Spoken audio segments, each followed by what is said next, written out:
Kính thưa quý vị, vì chỗ ngồi có giới hạn và có một số quan khách lớn tuổi đến không có chỗ ngồi, ban tổ chức xin yêu cầu quý bạn trẻ vui lòng nhường chỗ cho quý vị cao niên. Chúng tôi thành thật cảm ơn.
Good morning, and welcome to the 23rd commemoration of Vietnam Human Rights Day. Thank you so much for taking time out of your busy schedules to join us today. We greatly appreciate your support. My name is Natalie Nguyen, and this is Ho Bac Mai Nguyen. We will be your MCs for today.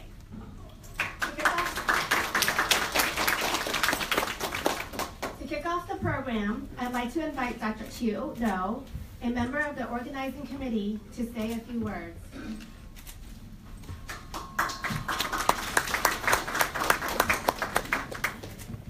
Ladies and gentlemen, once again, it made a very memorable past 22 hours now.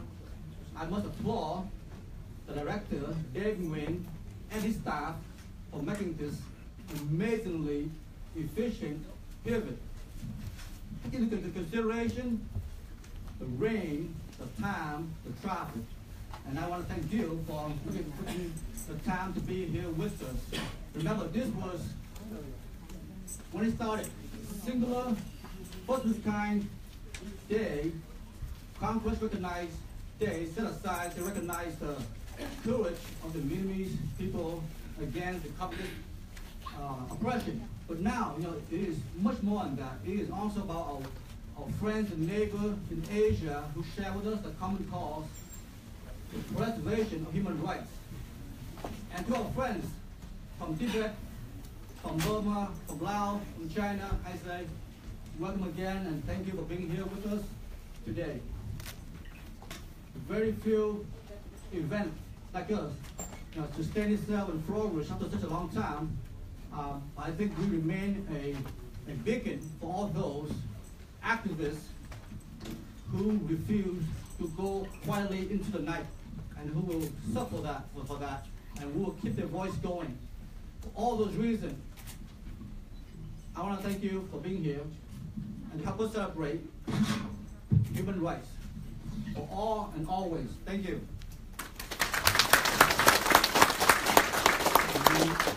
Now I return the podium to my MC, Ms. Bạch Mai, to conduct the opening ceremony.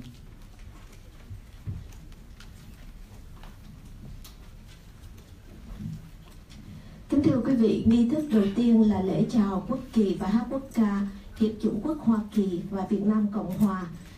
Chúng tôi xin mời ông Đào Hiếu Thảo và ông Phạm Minh cùng tiến lên để mở đầu cho chương trình của buổi lễ kỷ niệm hôm nay.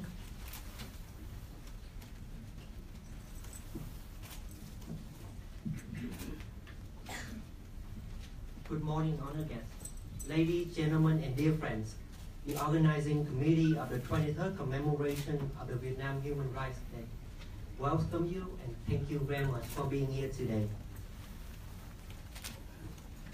Kính thưa quý vị, ban tổ chức Ngày Nhân quyền Việt Nam năm thứ 23 xin trân trọng kính chào quý vị quan khách, quý đồng hương và xin chân thành cảm tạ sự hiện diện quý báu của quý vị trong buổi lễ trang trọng ngày hôm nay. To start the ceremony, please rise for the salute to the flags and the national anthem of the United States of America and the Republic of Vietnam. Kính thưa quý bậc trưởng thượng, quý vị lãnh đạo tinh thần, quý vị quan khách, quý đại diện hội đoàn, cơ quan truyền thông báo chí, quý đồng hương, quý thân hữu, mở đầu chương trình sinh hoạt Ngày Nhân quyền Việt Nam năm nay, chúng tôi kính mời quý vị cùng đứng lên để làm lễ chào quốc kỳ Hiệp Trung Quốc Hoa Kỳ và Việt Nam Cộng Hòa. First is the national anthem of the United States, sung by Mr. Grant Tabler. Anh Grant Tabler sẽ hát quốc ca Hoa Kỳ.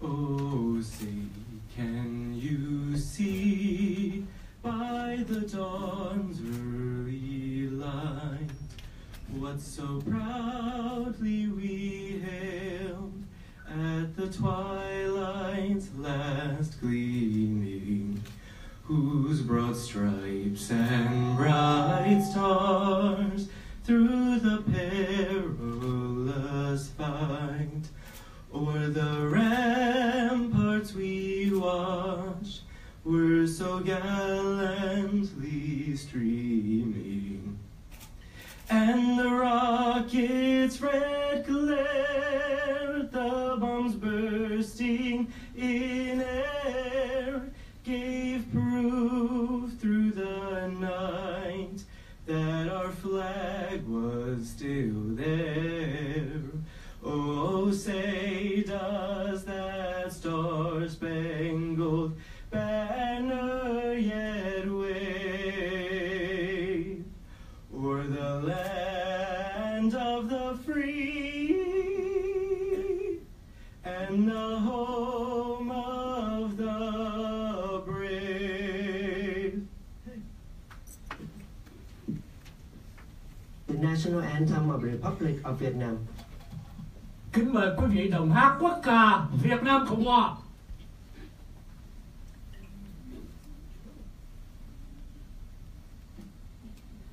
Này công dân ơi, đứng lên đạp lời sông núi, đồng lòng cùng đi hy sinh cái gì đời sống, vì tương lai quốc dân cùng sống phá hóa lên, làm sao cho núi sông từ nay luôn vững bền, cho thầy phơi trên gương cao, thủ nước cây mau đào đem bao, nòi sông luôn nghiêm phải cần xác định người công dân luôn vững bền trong trí hùng tráng quyết chiến đấu làm cho khắp nơi vang tiếng người nước Nam cho đến muôn đời. Công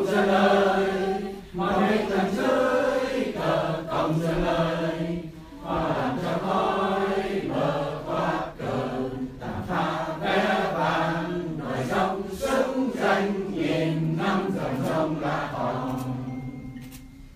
Please stay standing for a moment of silence to remember our fallen heroes who have given their all for the cause of freedom, and in remembrance of those who have sacrificed their lives for the ideals of freedom, democracy, and human rights in Vietnam. Kính thưa quý vị, sau đây là phút mặc niệm để tri ân bậc tiền nhân đã có công dựng nước, ngăn chống giặc ngoại xâm, và cũng để tưởng nhớ các đồng bào nạn nhân cộng sản, chiến sĩ quân lực Việt Nam Cộng Hòa và quân lực đồng minh đã hy sinh vì chấn giữ quốc gia và lý tưởng tự do, dân chủ, nhân quyền. Phút mặc niệm bắt đầu.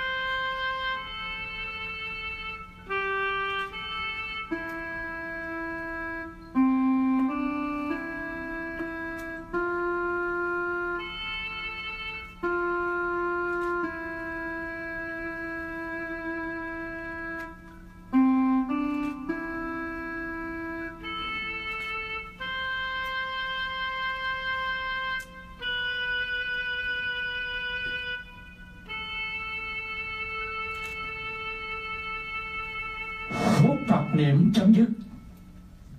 Thank you very much. Please take your seats. Vừa rồi là nghi thức chào quốc kỳ theo truyền thống người Việt tự do hải ngoại. Xin cảm ơn và kính mời quý vị an tọa.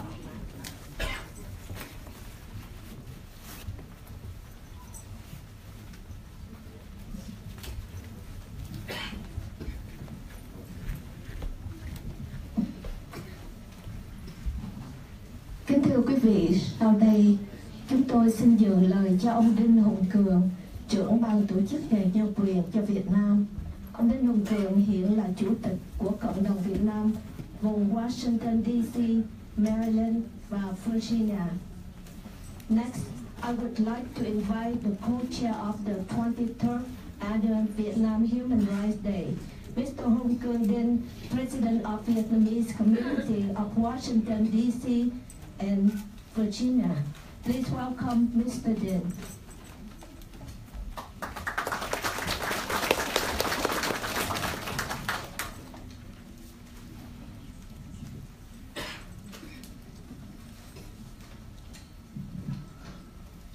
Ladies and gentlemen, Senator, Member of Congress, and distinguished guests, thank you for joining us today to commemorate 23rd anniversary of Vietnam Human Rights Day.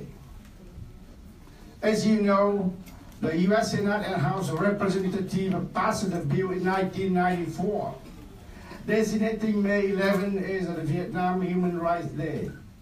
Then, President Clinton signed the measure into law.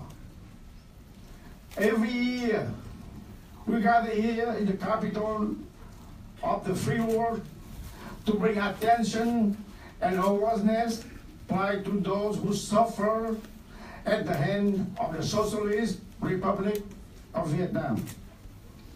The communist regime in Vietnam is not a forgiving government. If you dare to speak your mind, to speak your truth, they will hunt you down and destroy you and your family. There is no freedom of expression, no freedom to speak your mind, no freedom to write your thought onto the paper to publish them, and certainly no right to assemble to protest. This is a simple, clear truth about the Vietnamese communist regime. The Vietnamese American community of Washington, D.C., Maryland, Virginia Metro cannot look away while our family, friends are held political prisoners in Vietnam. Their crime? To simply speak out against the Vietnamese communist government. We will hear from key leaders who have and continue to fight for human rights in Vietnam. And it through their leadership, political will, and with that moral courage that we have such tremendous support here on the Capitol Hill. Thank you for being here to share, to remember the Vietnam Human Rights Day. Thank you very much.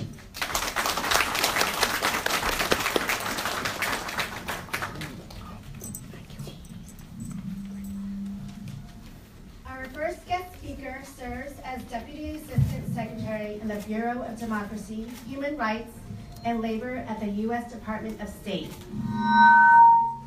He oversees the Bureau's work in East Asia and the Pacific, as well as its multilateral and global issues, including U.S. engagement on human rights at the United Nations, internet freedom, and business. Please welcome Mr. Scott Busby.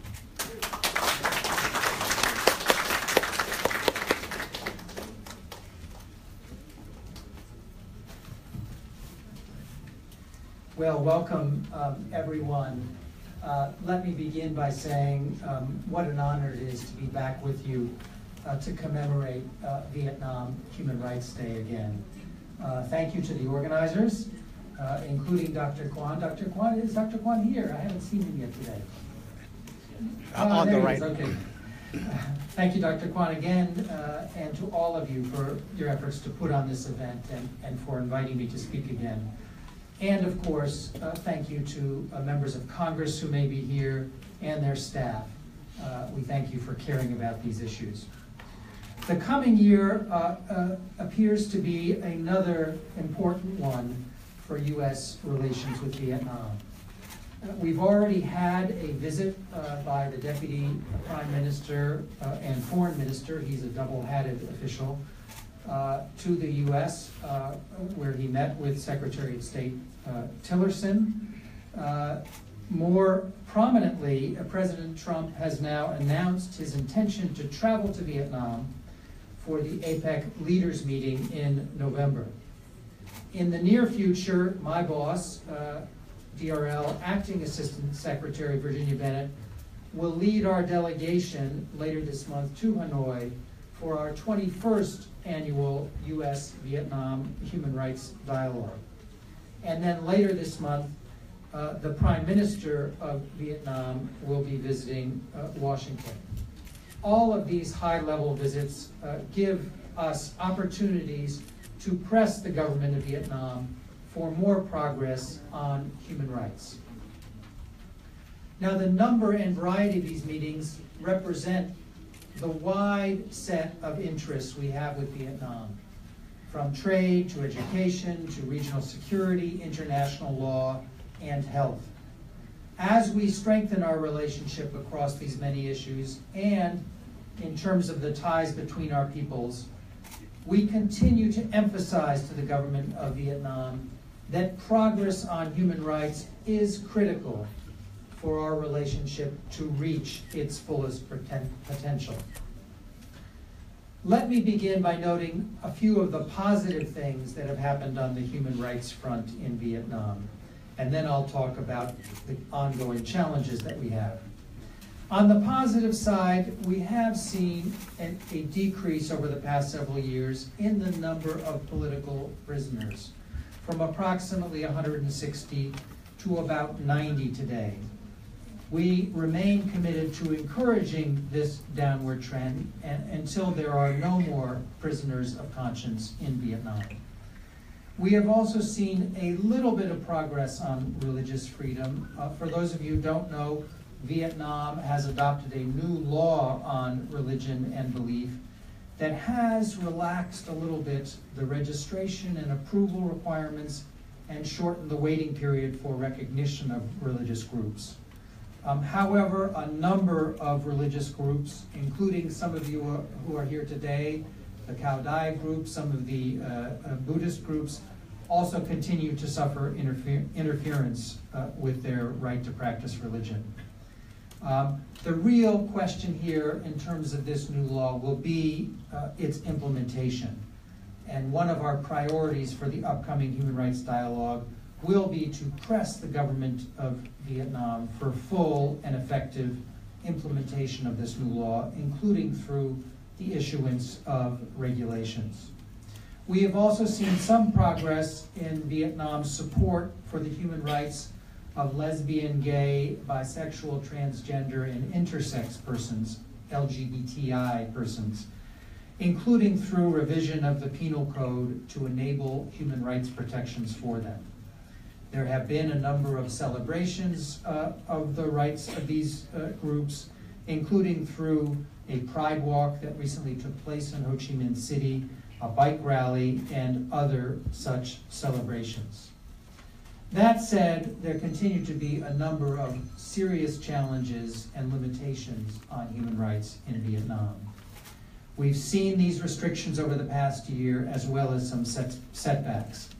We're particularly concerned this past year with harassment and arrests of individuals peacefully expressing their views or simply practicing their religion. Last year, for instance, we saw the arrest of at least 6 peaceful activists, including blogger Nguyen Ngoc Nho Nguyen, or Mother Mushroom, as she is commonly known. She was arrested last October for writing about her concerns over human rights abuses, the degradation of the environment, and corruption, and has still not received her day in court. You probably saw recently that First Lady Melania Trump and Undersecretary of State Tom Shannon awarded Mother Mushroom the International Woman of Courage Award this past March, though she was not able to come to Washington to receive it. I should note that she was the only awardee of this award who was not able to receive the award in person, which was deeply troubling to us. This year, we've also seen the arrest of 8 peaceful activists. We also continue to receive reports of harassment and temporary detention of a wide range of human rights defenders, including youth and bloggers seeking to raise awareness about environmental justice in the wake of the tragic Formosa toxic waste spill last year. And let me just note here that I know a number of you participated in an event yesterday to discuss the Formosa incident and how to respond to it. I think this is a very, very important event in the history of Vietnam and provides an opportunity for people here, but also for Vietnamese inside Vietnam, to press for progress on human rights in a number of different ways. Of course, we remain concerned about a number of prisoners of conscience in Vietnam. People like Pastor Nguyen Cong Chin, imprisoned for his beliefs since 2012, lawyer Nguyen Van Dai, who has been allegedly beaten and is still detained without a trial yet. He's been detained since 2015. I should note that I have met with him on 2 occasions on my visits to Vietnam. Each time I am so impressed by his courage and willingness to speak out despite the consequences, and we continue to press the government of Vietnam to release him. And lastly, Tran An Kim, who is serving a very harsh 13-year sentence only for his advocacy of democracy.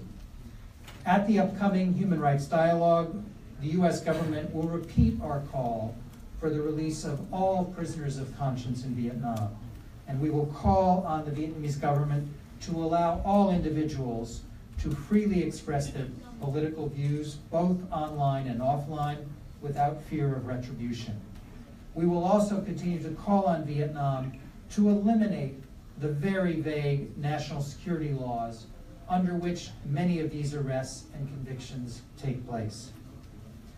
Another concerning development on human rights in Vietnam over the past year has been the intensification of the government's efforts to restrict material on the internet, in particular as to YouTube and Facebook, which the government deems as toxic or politically sensitive. Vietnam's vibrant and open social media community, with 48 million users on Facebook alone, is a great asset to Vietnam's economy and a driver for innovation, not a threat to stability. We hope the Vietnamese government will take measures to increase freedom of expression on the internet, not to censor it. We also recognize that despite some promising elements in the new religion law, the government's treatment of religious groups continues to vary widely from region to region. Restrictions are especially severe for those in regions with high percentages of ethnic minorities, including in the Northwest and Central Highlands, and in parts of the Mekong Delta. We still see reports of harassment and detention of religious leaders and their followers. And so, at our upcoming Human Rights Dialogue, we will also call on the Vietnamese government to protect the religious freedom of all of its citizens, including for members of both registered and unregistered religious groups.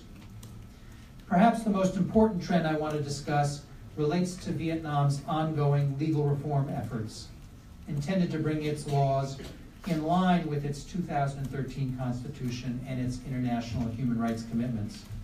We have been encouraged by Vietnam's commitment to making these reforms, including its decision to sign human rights treaties such as the UN Convention Against Torture and the Convention on the Rights of People with Disabilities. Human rights defenders in Vietnam have long urged the government to help the government of Vietnam implement structural reforms to bring its laws in line with international standards, to make its criminal justice system more transparent, to ensure its labor laws ensure fundamental rights, and to strengthen governance and accountability. And we stand ready to work with the government on these issues. But I should note that the reform effort is going much more slowly than we would like. We ask you for your continued support in this effort. The insights, recommendations, and updates that committed human rights advocates like you all provide to us help support a strong, prosperous, and independent Vietnam that will promote human rights and the rule of law. Such a Vietnam will best contribute to regional peace and stability, enabling the Vietnamese people to reach their fullest potential and strengthening Vietnam as a U.S. partner. Let me conclude here by acknowledging Dr. Quan and the invaluable role he has played in advancing human rights in Vietnam, including by helping to establish this day. I should note he's a trusted advisor of mine as well. Always when my phone shows a 703 number, more often than not, it's Dr. Quan calling me to alert me to a new development that I should be paying attention to. Dr. Quan has told me that he is threatening to retire after today's event. He may say that that's what he intends to do, but something tells me that he will continue to be involved in these important issues. And even if his participation diminishes, Dr. Quan's legacy will continue to be felt by all of us working to advance human rights in Vietnam. So let me conclude by thanking you, Dr. Quan, for all of your efforts to help us in the U.S. government and to help the people of Vietnam realize their human rights. Thank you very much. Thank you, Mr. Busby, for your informative remarks. If you could please remain up here for a little bit longer, I'd like to invite Dr. Nguyen and Mr. Dave Nguyen to present you with a plaque.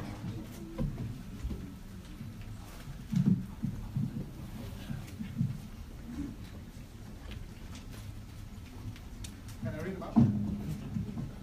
President to Scott Prosper, Deputy Assistant Secretary, Bureau of Democracy, Human Rights, and Labor, U.S. Department of State. In appreciation of your extraordinary efforts to improve the human rights situation in Vietnam, May 11, 2017. Thank you.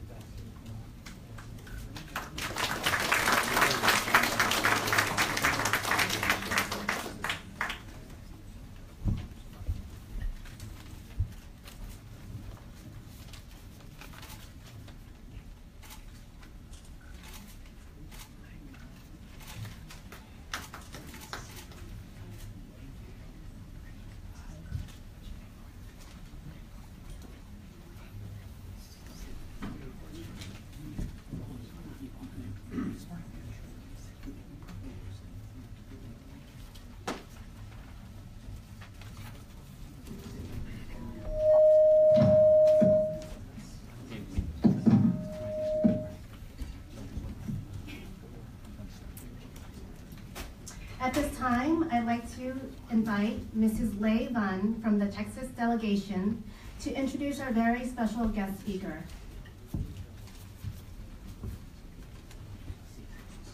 Would members of the organizing committee join me, and anybody from Texas as well? I'd like to invite Nancy Boyd from Texas. Nancy Boyd. And the members of the Texas delegation, please come on stage. I think they have been caught in the rain and the terrible traffic out there. So, and Dr. Tudor. Yeah. Mr. Levan, where? Yes. Mr. Levan, would you come?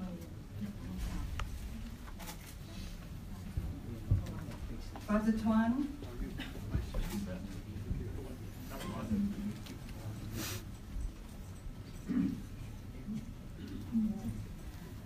Good morning, ladies and gentlemen. Yes, I am from Texas, and from Houston, no less. I'm honored to be introducing this esteemed speaker, who has been with us every year for Vietnam Human Rights Day. As one of the majority leaders, he has been continuously petitioning for us at the Senate, with the President, with the Secretary of State, for human rights in Vietnam, and for the release of innocent people whose dream is only to have those basic human rights that every human deserves. Thank you, Senator. We are grateful and indebted to you for standing by our side steadfastly all these years in our fight for freedom, democracy, and Vietnam human rights.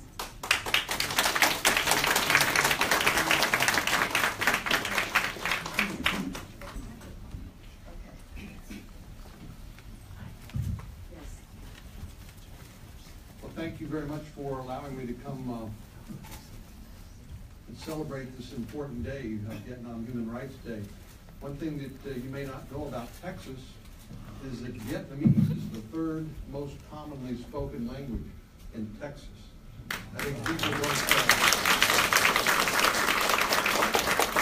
don't. We are a big and diverse state, and we welcome anyone who is seeking freedom and opportunity and to pursue the American dream. But it's an honor to be with all of you and to reflect on the fight for human rights in Vietnam, a fight that goes on and on. Your culture is woven into the very fabric of this country, and meetings like this remind all of us of the obligations we hold to each other. In Texas, of course, the Vietnamese community makes many tremendous contributions to our economy, to our culture, and to our diversity. The contribution to our economy and society is indisputable, and around the country as well. So many Vietnamese families do embody the American dream. But unfortunately, our countries still have a long way to go. And now, as we honor the 23rd Vietnam Human Rights Day, we remember that your family and your friends in Vietnam, there's not a lot to celebrate today. For decades, this group and its supporters have continued to raise awareness about the attacks on freedoms in Vietnam. This year, yet again, Vietnam ranked 175th out of 180 countries in the world in the World Press Freedom Index by Reporters Without Borders, which is one way we measure the status of human rights around the world, 175 out of 180. Of course, many of you here today understand firsthand what it's like to live in a country that is not free. Right now in Vietnam, forced to take orders from the Communist Party, Vietnamese journalists and bloggers are given a choice between safety and the truth, a choice no person should have to make. Last year, Vietnam surpassed every country but China to become the world's second largest prison for citizens. The punishments for telling the truth are extreme and severe. For example, one 5-year sentence was given to Nguyen Vu Vinh, a citizen journalist who created an independent news website. What was his crime? Questioning the government. His assistant was also sentenced to 3 years in prison after what was described as an abnormal and unfair trial in Hanoi. Society cannot hold its leaders accountable without a free and fair press. And without accountability, a country cannot represent the needs of its citizens. Fortunately, here in America, we take pride in having a diverse set of opinions that are well represented across all spectrums of the media. And because of this freedom, we have the responsibility to help Vietnam rise in the ranks.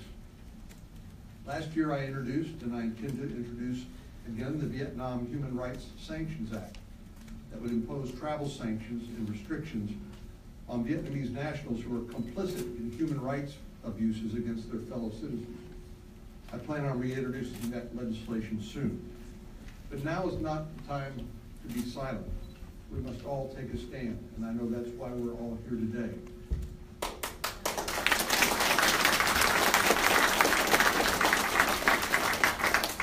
I was pleased to see that later this fall, President Trump will be visiting Vietnam to discuss security issues, trade, and freedom of navigation with respect to the South China Sea.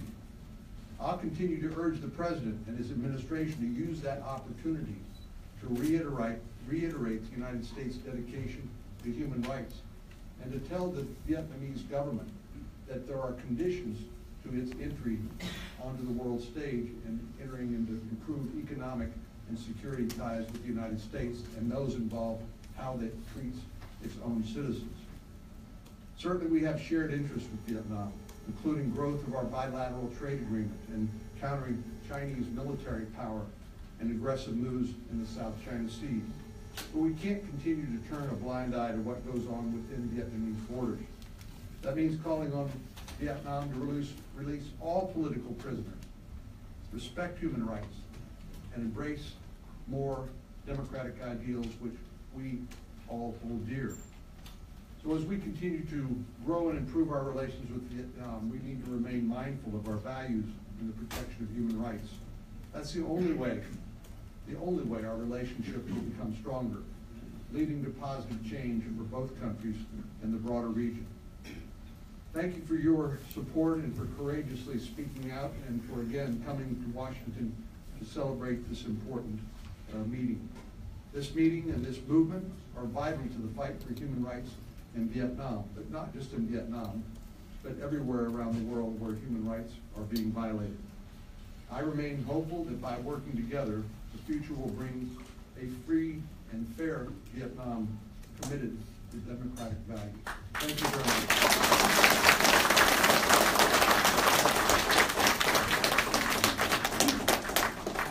Please accept this plaque as a symbol of our gratitude. Thank you. I'd like to read it presented to the Honorable John Collin, United States Senator representing Texas, author of the Vietnam Human Rights Sanctions Act, in appreciation of your unwavering leadership for human rights in Vietnam, May 11, 2017. Thank you so much.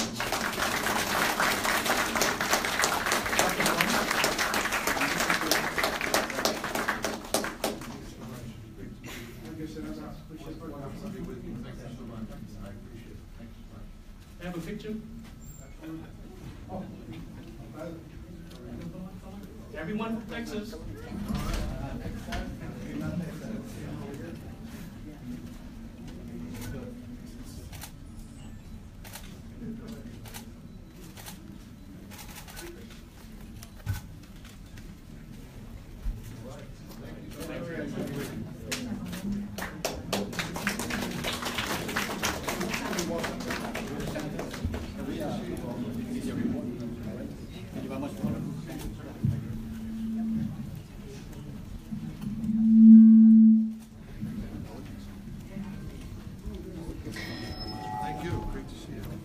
It is an honor for me to introduce our next speaker, who is currently in his 19th two-year term in the U.S. House of Representatives.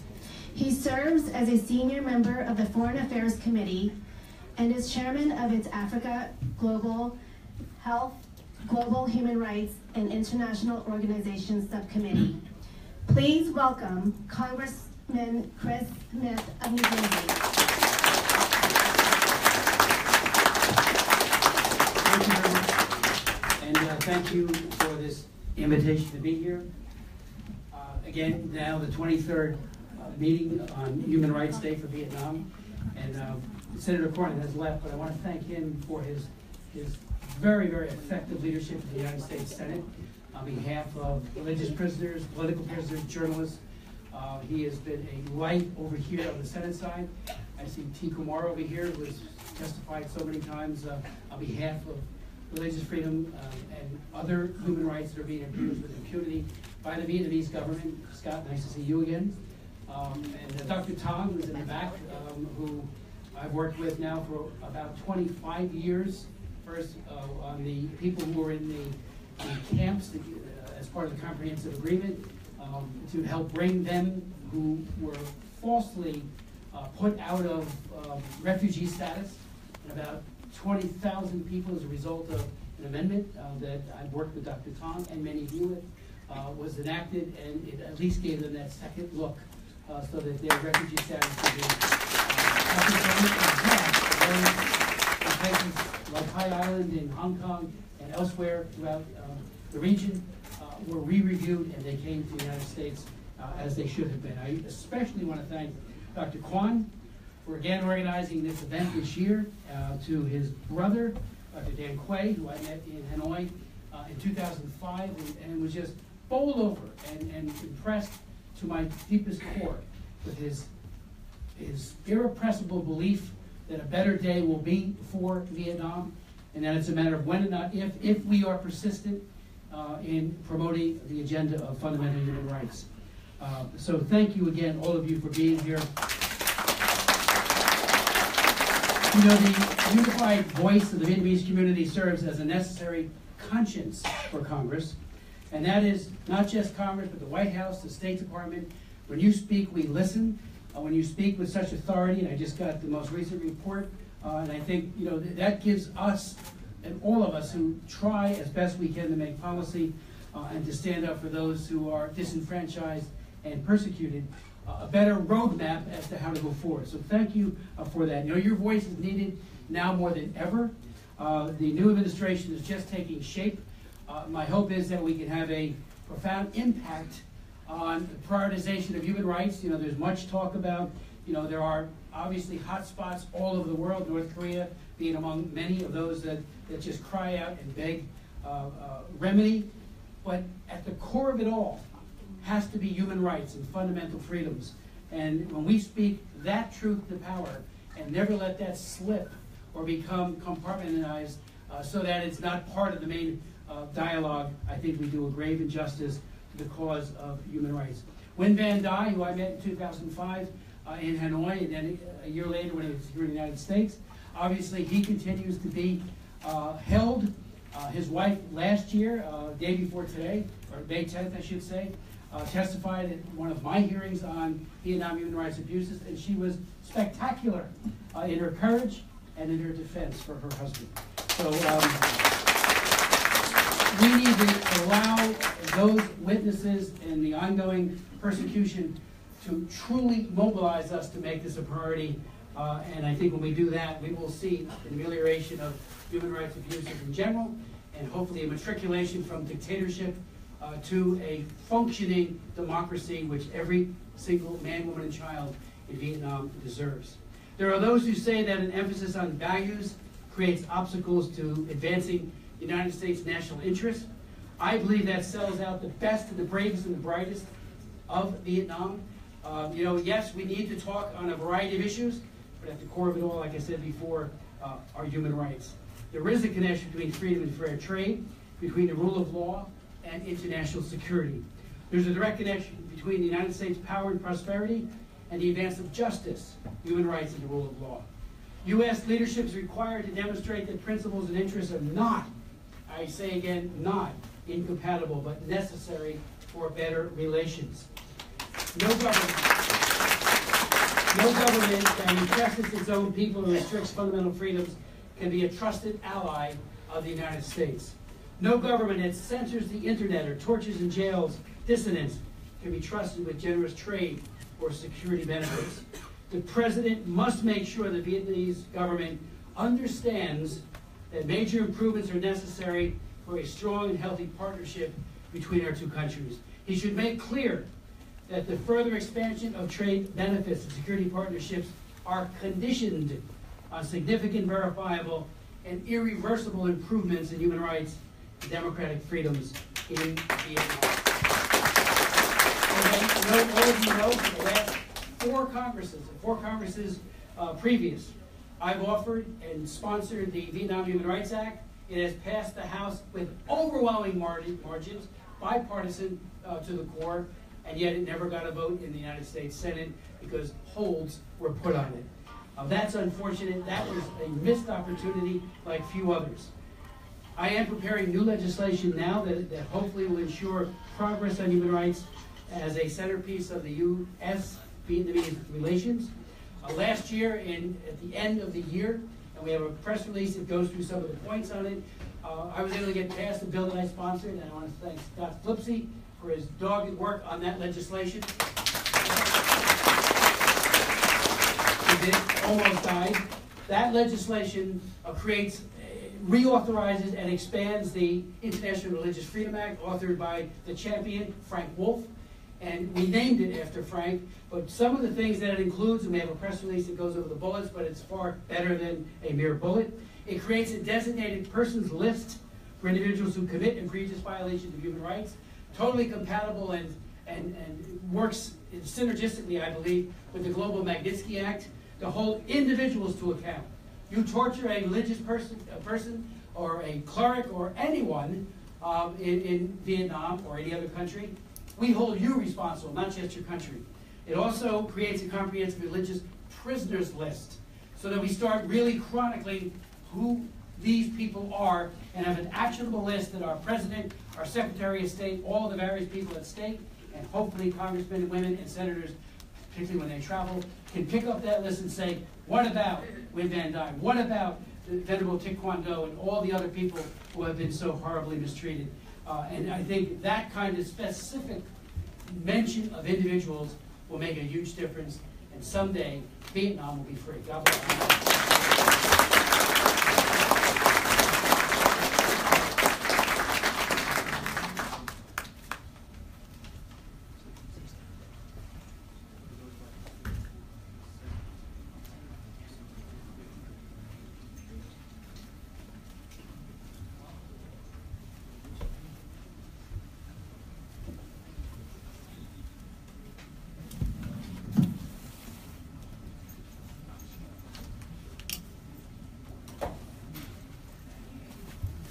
I would like to introduce Ms.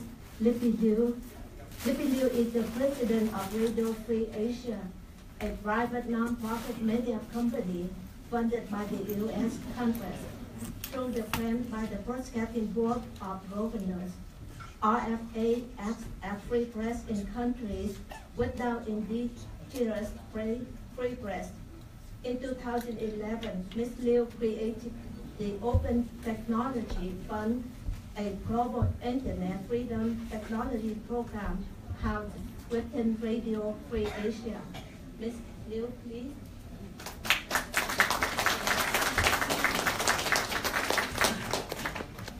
Thank you so much for having me here. Thank you to my dear friend Dr. Quang and to Congresswoman Byrne who made this event possible. I'm so proud to be here for the 13th year.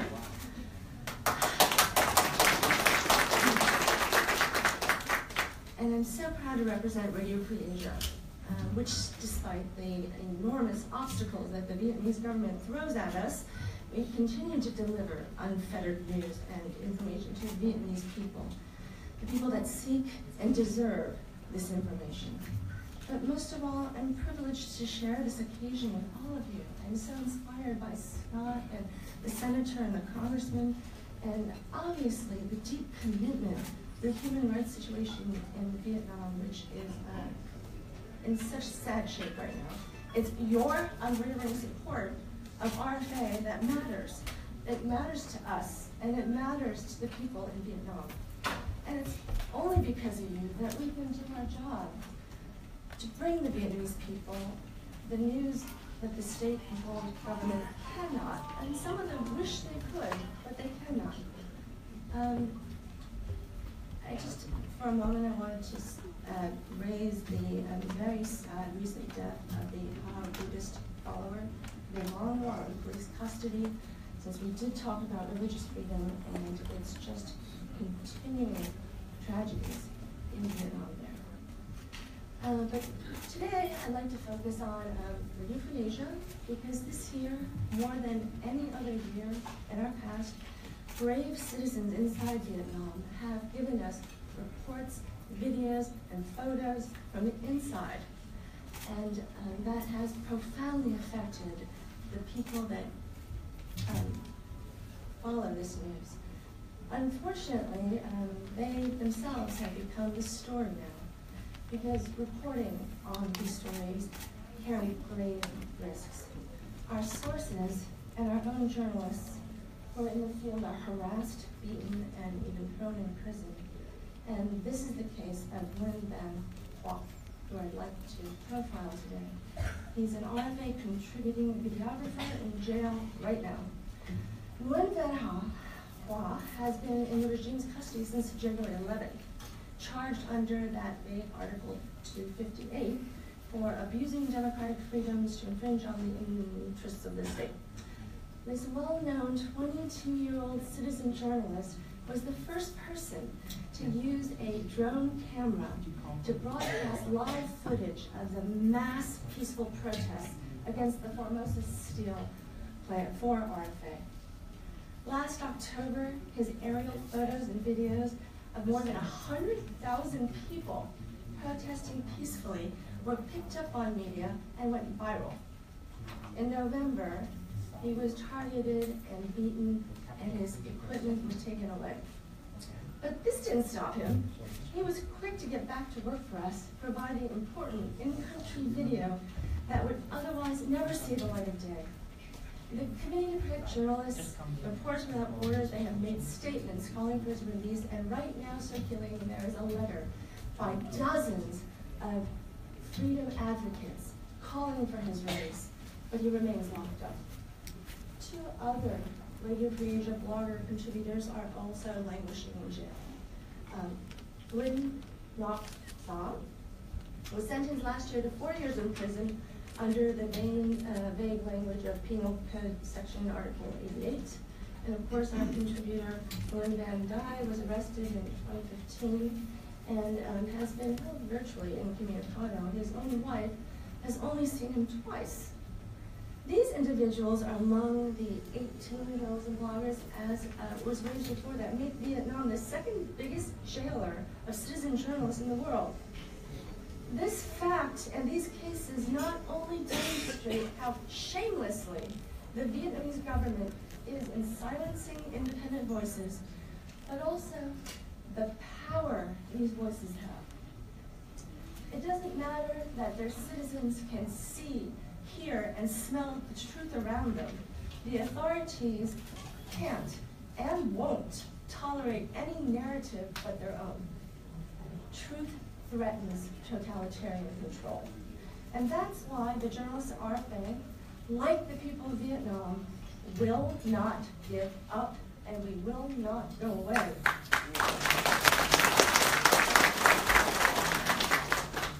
All of us must continue to push progress together for the sake of those brave voices, for the sake of giving every man, woman, and child their God-given human rights.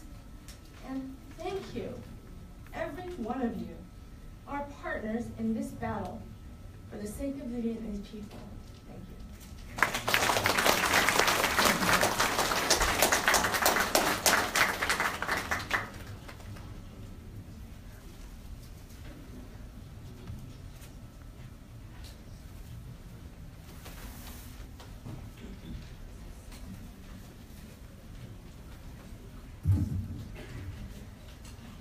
Kính thưa quý vị, chúng tôi nhận thấy có một số ghế trống ở phía dưới. Xin mời quý vị đang đứng xin ta tìm những cái ghế đó để ngồi. Xin cảm ơn quý vị. Sau sự nghiệp truyền thông lâu dài với Đài Voix tại Washington DC, ông Lê Văn về hưu hiện cư ngụ ở Houston, Texas. Hàng tuần, ông thực hiện chương trình về rượu vang trên đài VOVN. Ông phụ trách một cột báo và duy trì trang mạng levangwhiteclub.com. Quan trọng hơn cả, ông là một trong nhóm người đặt nền móng cho Ngày Nhân quyền Việt Nam vào năm 1994. Nhóm này cùng với người khởi xướng là bác sĩ Nguyễn Quốc Quân đã nỗ lực không ngừng nghỉ để Ngày Nhân quyền Việt Nam được chấp thuận trong công luật Hoa Kỳ. Mr. Van Lê retired from Washington, D.C. to Houston after a long career as a journalist with Voice of America. He now hosts a weekly radio program on why in Vietnamese, writes a syndicate newspaper column in Vietnamese, and maintains levangwhiteclub.com. Most importantly, Mr. Lê is one of the founding members of the 1994 Vietnam Human Rights Day Organizing Committee. Please welcome Mr. Lê Văn.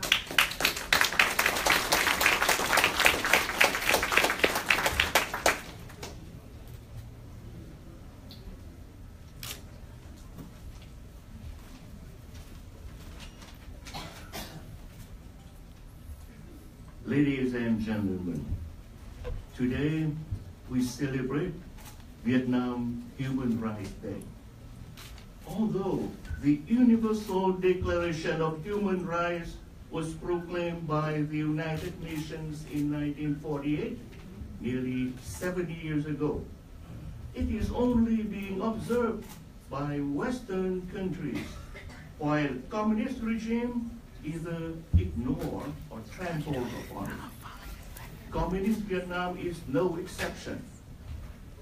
Basic human rights are severely restricted or totally denied to the Vietnamese people.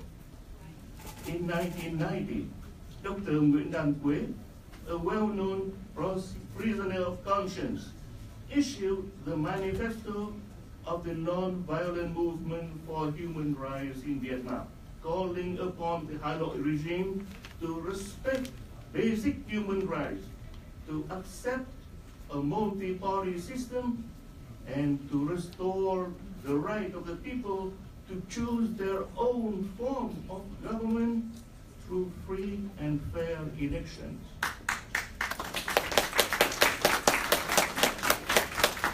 The manifesto reflects the true will and aspirations of the people in Vietnam, but regrettably, it was rejected or ignored by the authorities in Hanoi.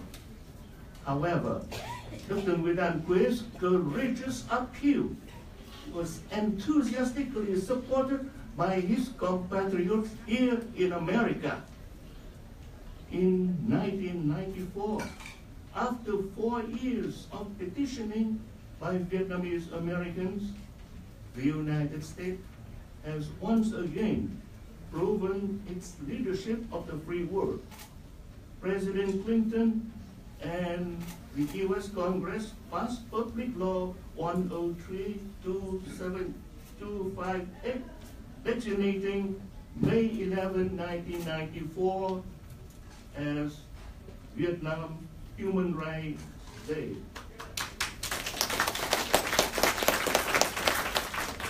The President issued a proclamation calling upon the people of the United States to commemorate such a day with appropriate ceremonies and activities.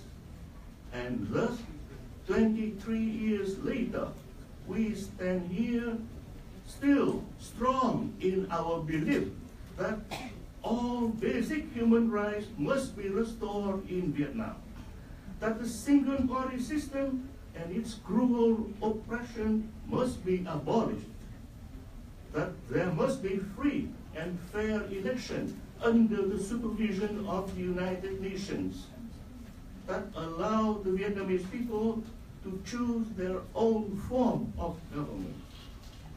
With humility and pride, I was one of the initial group who, 27 years ago, worked on bringing awareness and support to these crucial issues. I stand in awe today to see how it has been carried on. So I would like to offer a special ovation to the young generation of the Vietnamese Americans who has worked so diligently for the past 27 years for this cause.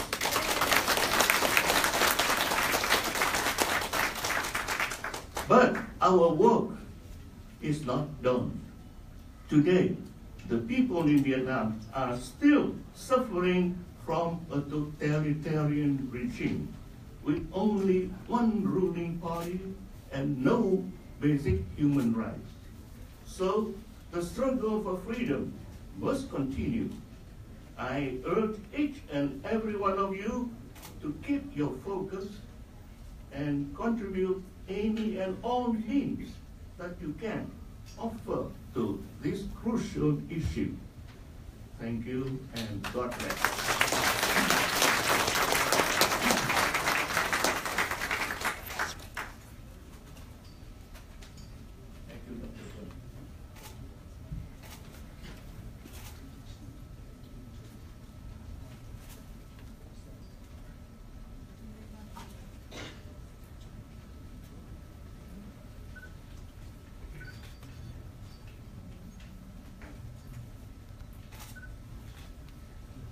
Một thuyền nhân Việt Nam, tiến sĩ Nguyễn Đình Thắng, có gần 30 năm kinh nghiệm trong lĩnh vực làm việc với những vấn đề liên quan đến người Việt Nam.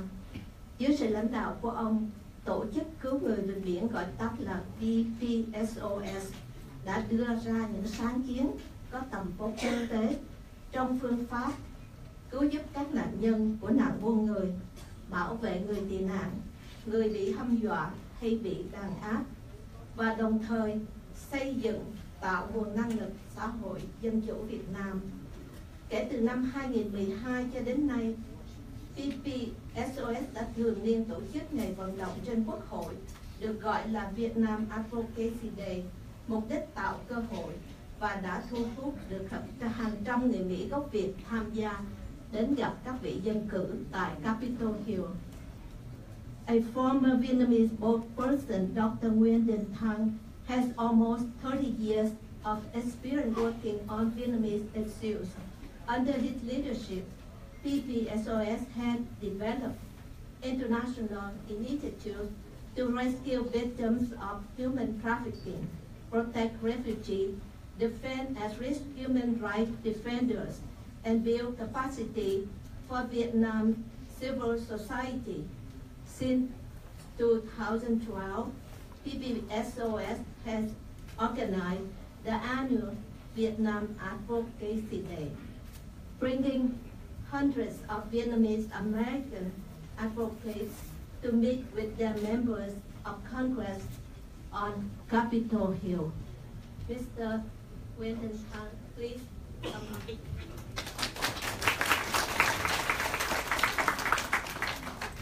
Tôi phải gọi là tiến sĩ. Thank you very much. May I speak into this phone instead? Yeah. Yes. Right. Thank you.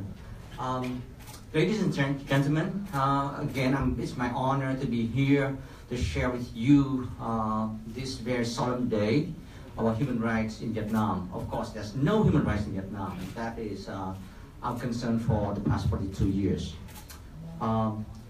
The organizer asked me to speak briefly about the global Magnitsky Human Rights Accountability Act. And actually, Congressman Smith just mentioned about another act that got passed almost about the same time. It is a very important bill as well, and that is the Fine Wolf International Religious Freedom Act.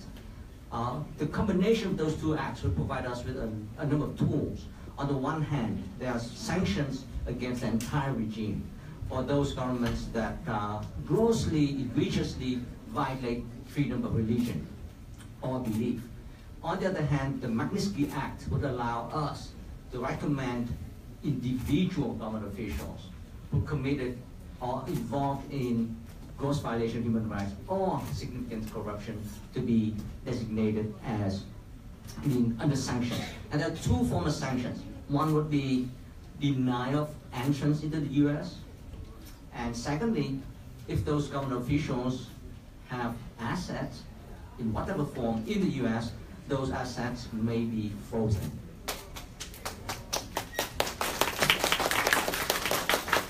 But the government administration would not know whom to sanction, right? So we had to do the work. So for the past many years, as we push for those acts, we already started training people in Vietnam on how to collect information. And we need to be very specific. We need to have identifiers of those individuals, their names, their date of birth, their place of birth, their picture, everything, maybe the passport number, and we have that. And we need to directly link those individuals to acts of violations or corruption. So it takes, the burden of proof is on us, the burden of evidence is on us. But so far we have already come up with about almost 200 names already. So we are ready. And on the 29th of next month, June, we will have our 7th annual Vietnam Advocacy Day, where delegations from across the country will meet the Members Congress, and also some will be meeting with the administration officials. We will provide those names. So this year will be different. Last year we tried to push for legislations. This year we only got some legislation, and we need to take full advantage of those legislations by proposing, recommending names to be sanctioned. So please join us on the 29th of June. So with that, I would like again to congratulate the organizers. But before I leave, I would like to ask Dr. Quân to come up here. I have something very special. Last year, right after May 11th, Dr. Quân and his wife were supposed to fly all the way to South Korea, to Gwangju, to receive the Gwangju Human Rights Award on behalf of Dr. Quế in Vietnam. We worked with Vietnamese Women for Human Rights last year to nominate Dr. Quế, and of course he deservedly got selected. Unfortunately, at the last minute, Dr. Quân had to cancel the flight, so we had to send someone from our office in Bangkok over to Gwangju to pick up the certificate here and the award. So this is the time for us to pass this to Dr. Quân, about almost a year late. And actually it comes with a price of $25,000 US. And this is the award. By the way, Aung San Suu Kyi received the Gwangju Human Rights Award before she became the Nobel Peace Prize laureate.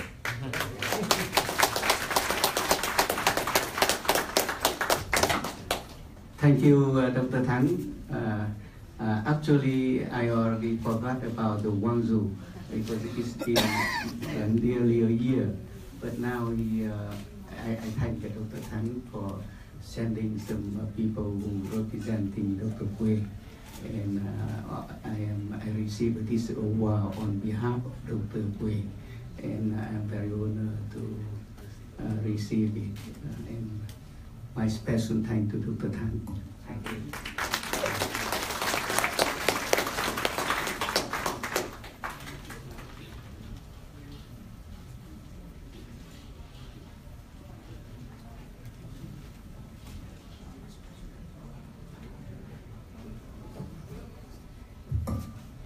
Trong tư thế là người đại diện lo về vấn đề giao tế cho văn phòng của Thượng nghị sĩ Mark Warner, cô hiện diện trong hôm nay để chia sẻ đến chúng ta lá thư của Thượng nghị sĩ Warner viết do cô trao lại nhân ngày kỷ niệm nhân quyền Việt Nam lần thứ 23. Anh Phan serves as the outreach representative for the office of U.S. Senator Mark Warner of Virginia. She is here to share with us the letter from the Senator commemorating Vietnam Human Rights Day. Please welcome Ms. Anh Phan.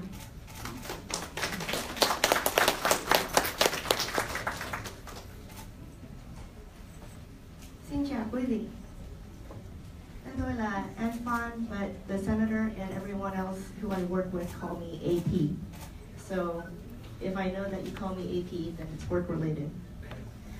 I'm reading a letter from my boss, U.S. Senator Mark Warner, who is a senior senator from Virginia, And he wishes that he could be here, but he is a little bit occupied right now because he is the vice chair of the Senate Select Committee on Intelligence, and he is investigating the Russian meddlement in the elections last year. It's also a very modest letter, and if I could brag on my boss a little bit, he was the governor of Virginia before he was the senator.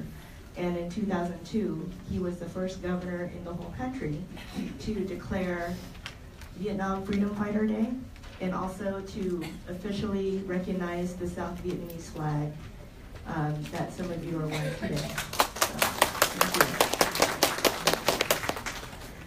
I'm also going to be sending out a shout out to my mother because it's Mother's Day.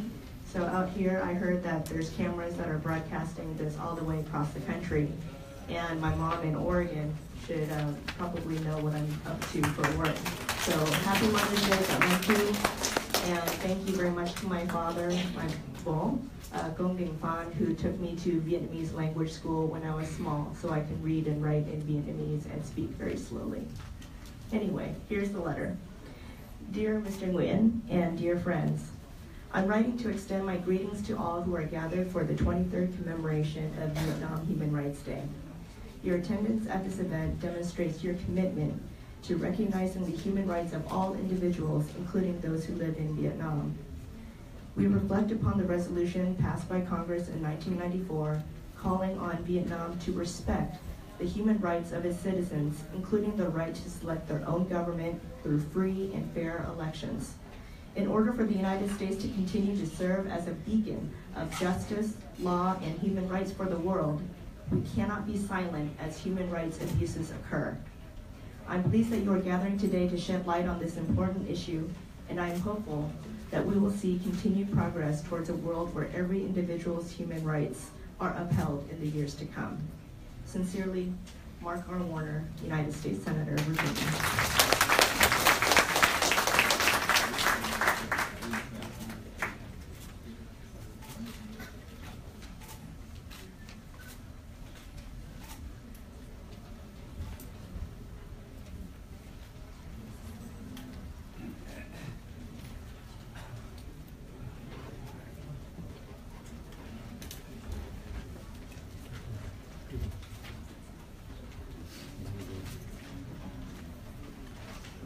Kính thưa quý vị, chúng tôi nhận thấy trong cái căn phòng này có sự hiện diện của hai vị đến từ Australia, cộng đồng người Việt quốc gia tại Australia. Ông chủ tịch là ông Bon Nguyễn và ông phó chủ tịch là ông Phong Nguyễn. We recognize that in this activity we have with someone come from Australia, from the Vietnamese community in Australia. Mr. Bon Nguyen is the president, and Mr. Phong Nguyen is the vice president internal affairs. Welcome.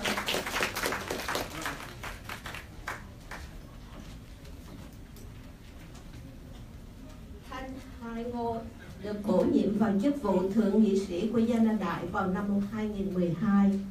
Ông di tản và đã định cư tại Canada sau khi miền Nam rơi vào tay Cộng sản Bắc Việt vào năm 1975. Ông là người Canada gốc Việt đầu tiên giữ chức vụ thượng nghị sĩ trong Thượng viện của quốc gia này. Trong sinh hoạt nghị viện, thượng nghị sĩ Ngô Thanh Hải luôn luôn bày tỏ lập trường biện hộ cho sự tự do, dân chủ, nhân quyền và các quy định của luật pháp. Ông liên tục chứng tỏ là nhà vô địch chủ trương chống lại sự áp bức ở Việt Nam cũng như trên thế giới. Senator Thanh Hai Ngô was elected to the Canadian Senate in 2012.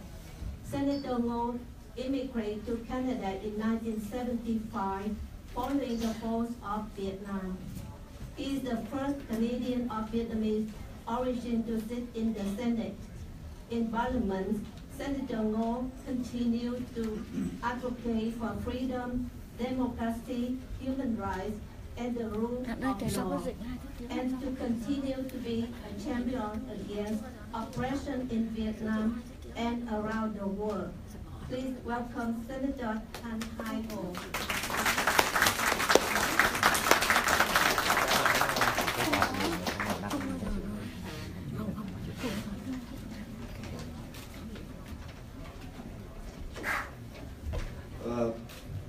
Thank you, everybody. Dear member of the Senate, dear member of the Congress, representative of the White House, State Departments, and international human rights organizations, and also members of the Organization Committee, Mr. Dinh, President of the Vietnamese American Community in Washington, D.C., and Dr. Quang Nguyen, Chairperson of the Rallying for Democracy. Thank you very much, and also would like to acknowledge the Senator John Carney for sponsoring this year's event. My dear friends, it is an honor to attend the 23rd commemoration of Vietnam Human Rights Day. I'm truly moved to see politicians, foreign delegations from France, Australia, representatives from Burma, Tibet, China, Laos, Mongolia. For too many of us, the scars still remain deeply embedded in our memories since the fall of Saigon in 1975. We are indeed also reminded that even though we have made significant gain in the promotions, development, and protection of human rights since the advent of democracy, we still have to do more to ensure that human dignities, equalities, and freedom is permanently entrenched in the lives of the Vietnamese people.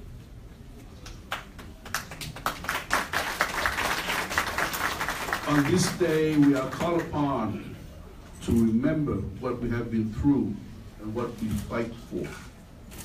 Today, we join our voices to those in Vietnam who are not allowed to speak their mind and have a say in how they are governed. To this day, human rights situations in Vietnam has deteriorated significantly. As we all know, this year alone marked an intensifying crackdown on religious freedom, fundamental human rights, and the rule of law with the Formosa disaster. The Communist Party of Vietnam continued. As we know, its one-party reign maintained its political monopoly by limiting freedom of speech, restricting the freedom of associations, by harassing the religious freedom of faith practitioners, and by keeping the judiciary on the tight, corrupted leash. Vietnamese increased its crackdown on human rights by maintaining the rule through fear. Fear of imprisonment, fear of torture, fear of death, fear of losing friends, family, property, fear of poverty, and fear of isolation. We fight for their right to live out their lives without fear.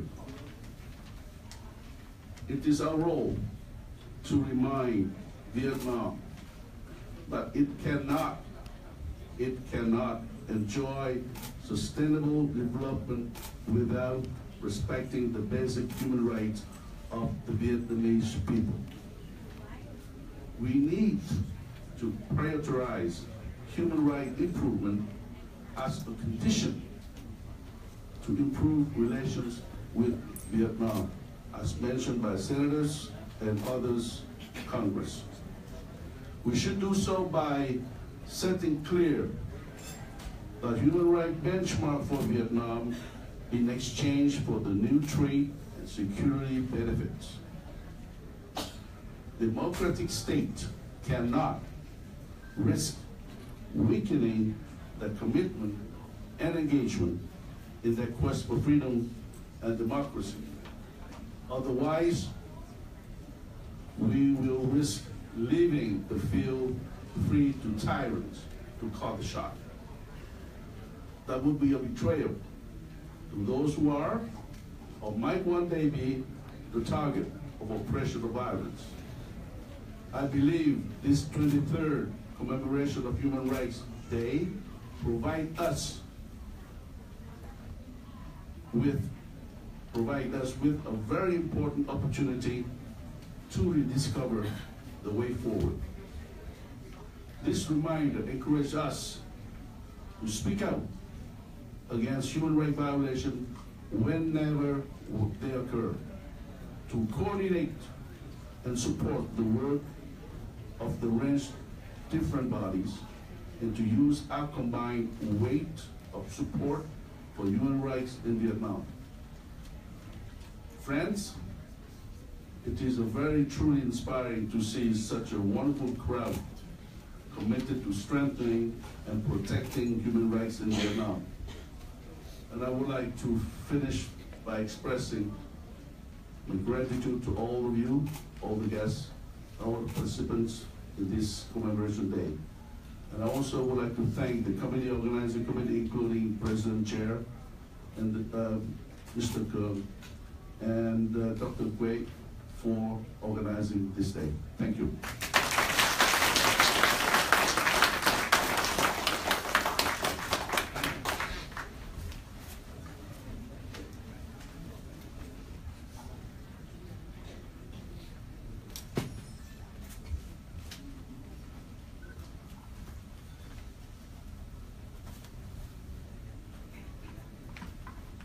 Good morning. Before I start, I just want to let the speakers who are remaining to ask them to please stay within your allotted time limit so that everyone who is scheduled to speak can speak and we can finish at a reasonable time. Thank you very much for your cooperation.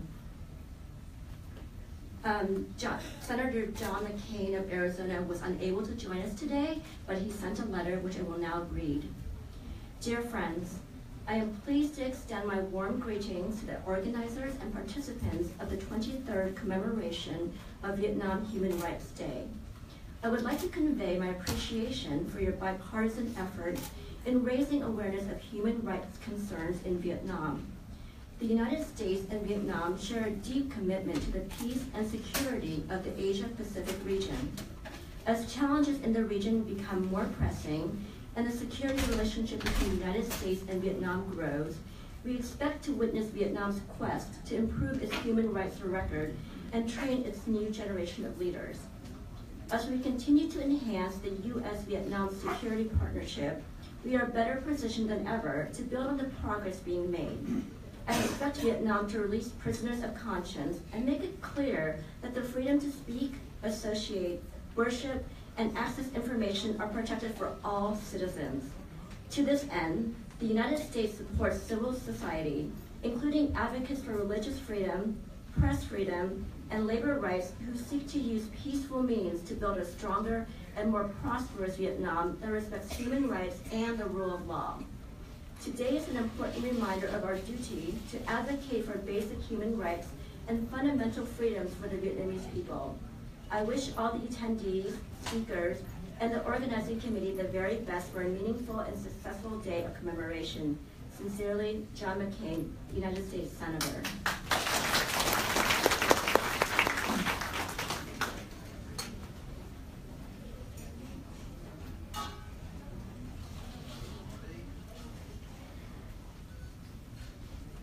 Mr. Greg Bradford is an editor and publisher of the Restart Report, an online journal that pays close attention to Asian affairs. Over the years, he has written about too many Vietnamese human rights abuse to list here. He also contributes to the editorial page of the Wall Street Journal Asia, foreignpolicy.com. His work frequently been translated in Vietnamese by BBCS, Vietnam Language Service. Please welcome Mr. Bradford.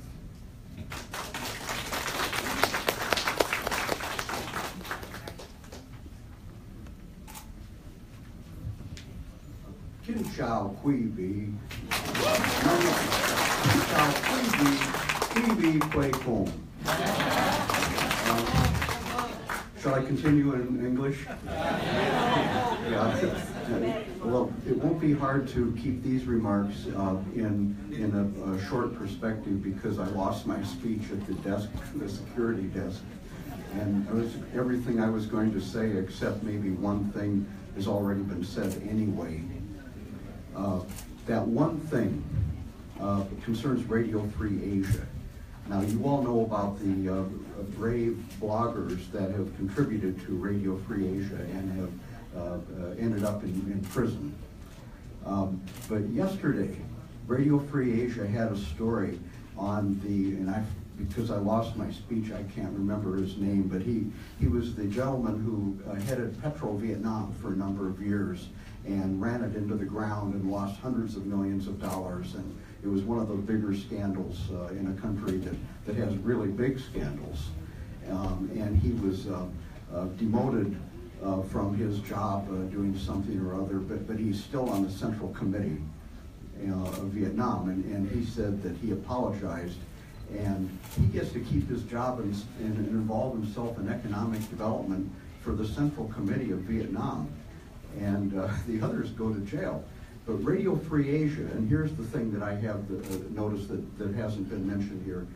In their story, they cited 3 or 4 Vietnamese very brave bloggers and citizen journalists who are still unafraid to speak out, regardless of the risks that entails. Imagine that's real courage.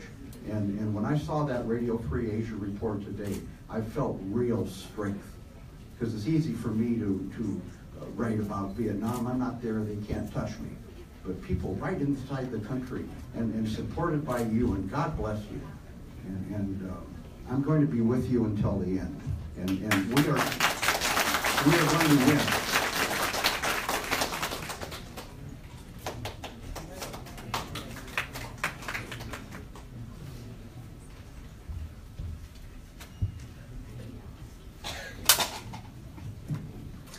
Our next speaker is the Director of Policy for the Broadcasting Board of Governors, the independent entity responsible for all U.S.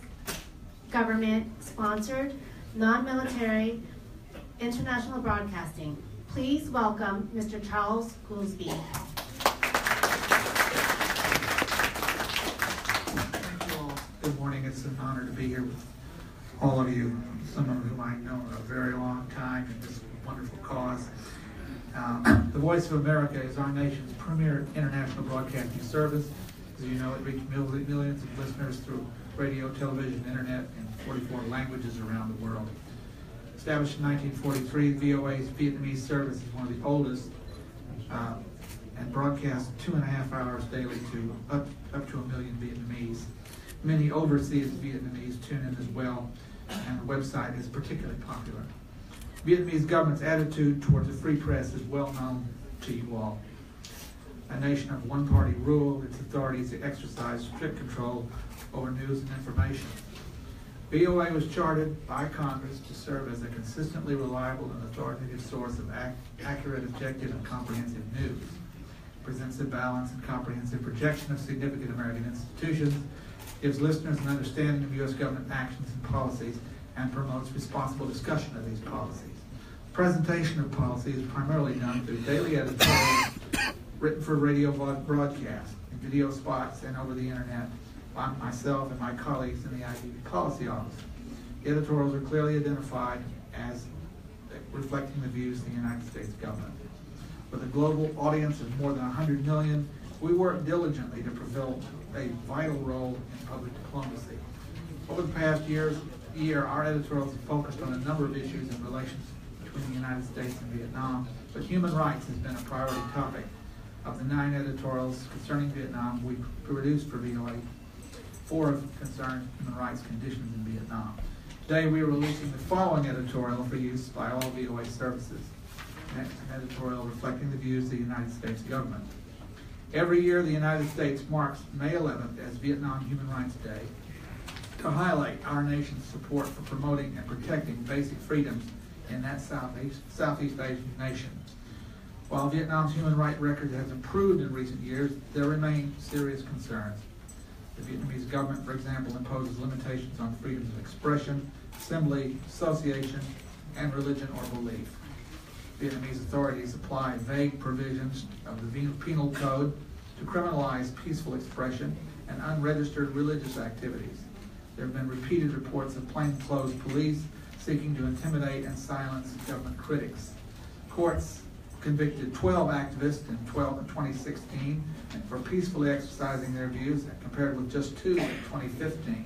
And overall, there's been an uptick in harassment and arbitrary detention of activists in the past year. Authorities have arrested 7 peaceful activists so far in 2017, compared to 6 in all of 2016. Among the most recent arrests is, forgive me for my pronunciation, Nguyen Ngoc Nhu Quinn, an outspoken human rights blogger and online activist. She has been held incommunicado since her arrest in October 2016 after blogging about a toxic waste spill viewed as many as one of the worst environmental disasters in Vietnam's history.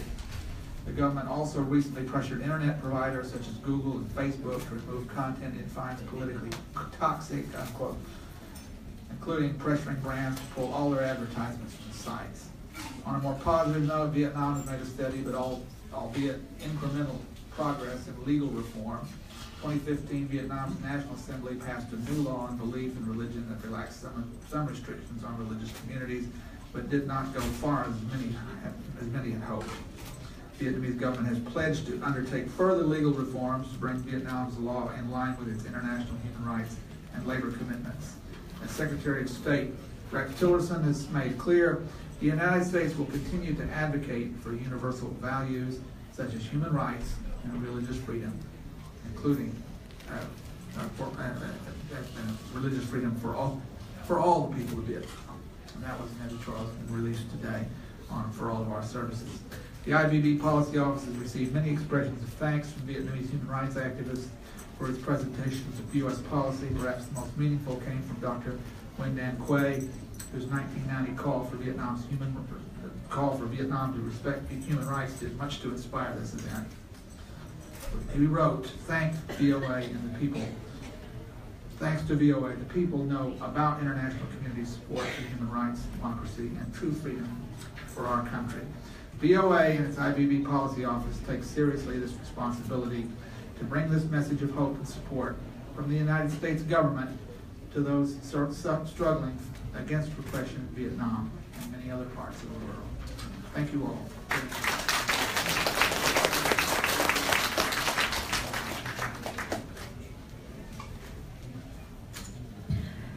Congressman Jerry Connolly is serving his 5th term in Congress and is representing many of us from the 11th Congressional District of Virginia. He is a strong supporter of human rights and a good friend of the Vietnamese American community. Unfortunately, Congressman Connolly had a last-minute emergency and could not join us today. However, his legislative director is here to read a letter on his behalf. Please welcome Mr. Colin Davenport.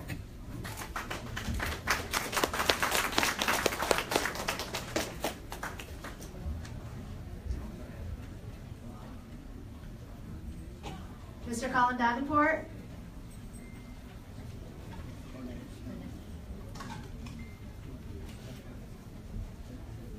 Okay, so I think Mr. Davenport stepped out for a moment. We're going to move on to our next speaker. The next speaker is the International Advocacy Director for Amnesty International USA. He has served as a human rights monitor around the world, as well as a director of refugee ships and refugee camps. He was a political prisoner for over 5 years in his native Sri Lanka. Amnesty International adopted him as a prisoner of conscience and initiated a worldwide campaign to secure his release. Please welcome Mr. T. Kumar.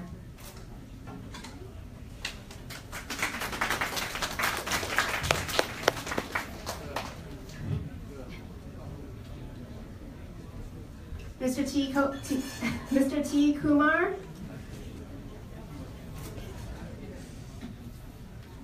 He just left.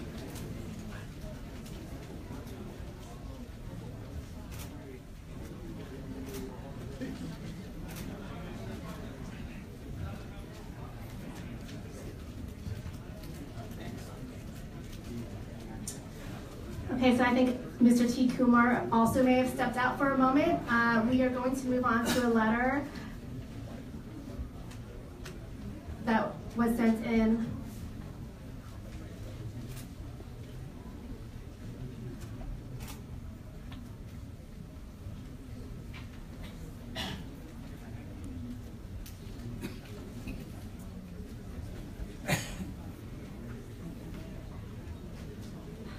While we're waiting for our speaker to come back into the room, I'd like to read a letter from Benjamin Cardin, Senator from Maryland.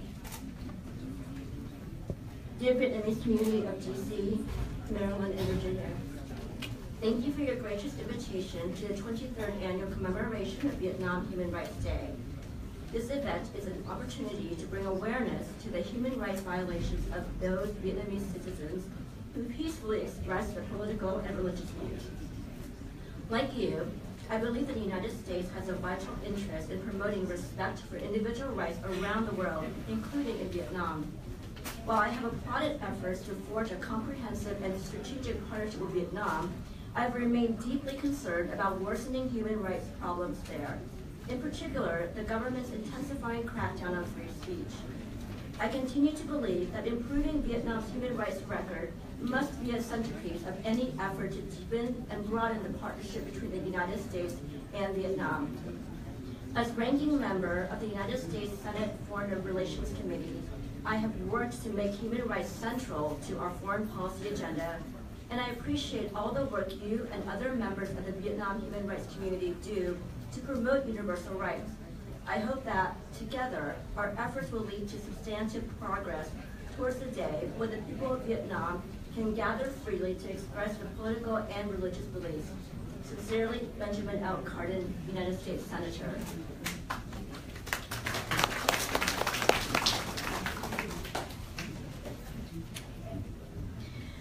Our next speaker is a Chinese human rights advocate and is a leader of the opposition against the Chinese Communist Party. He was sentenced to jail twice for a total of more than 18 years due to his democracy activities. He is the winner of numerous human rights awards, including the Robert F. Kennedy Memorial Human Rights Award in 1996, and since 1993 has been nominated 7 times for the Nobel Peace Prize. He is currently the chair of the Overseas Chinese Democracy Coalition. Please welcome Mr. Wei Jingsheng.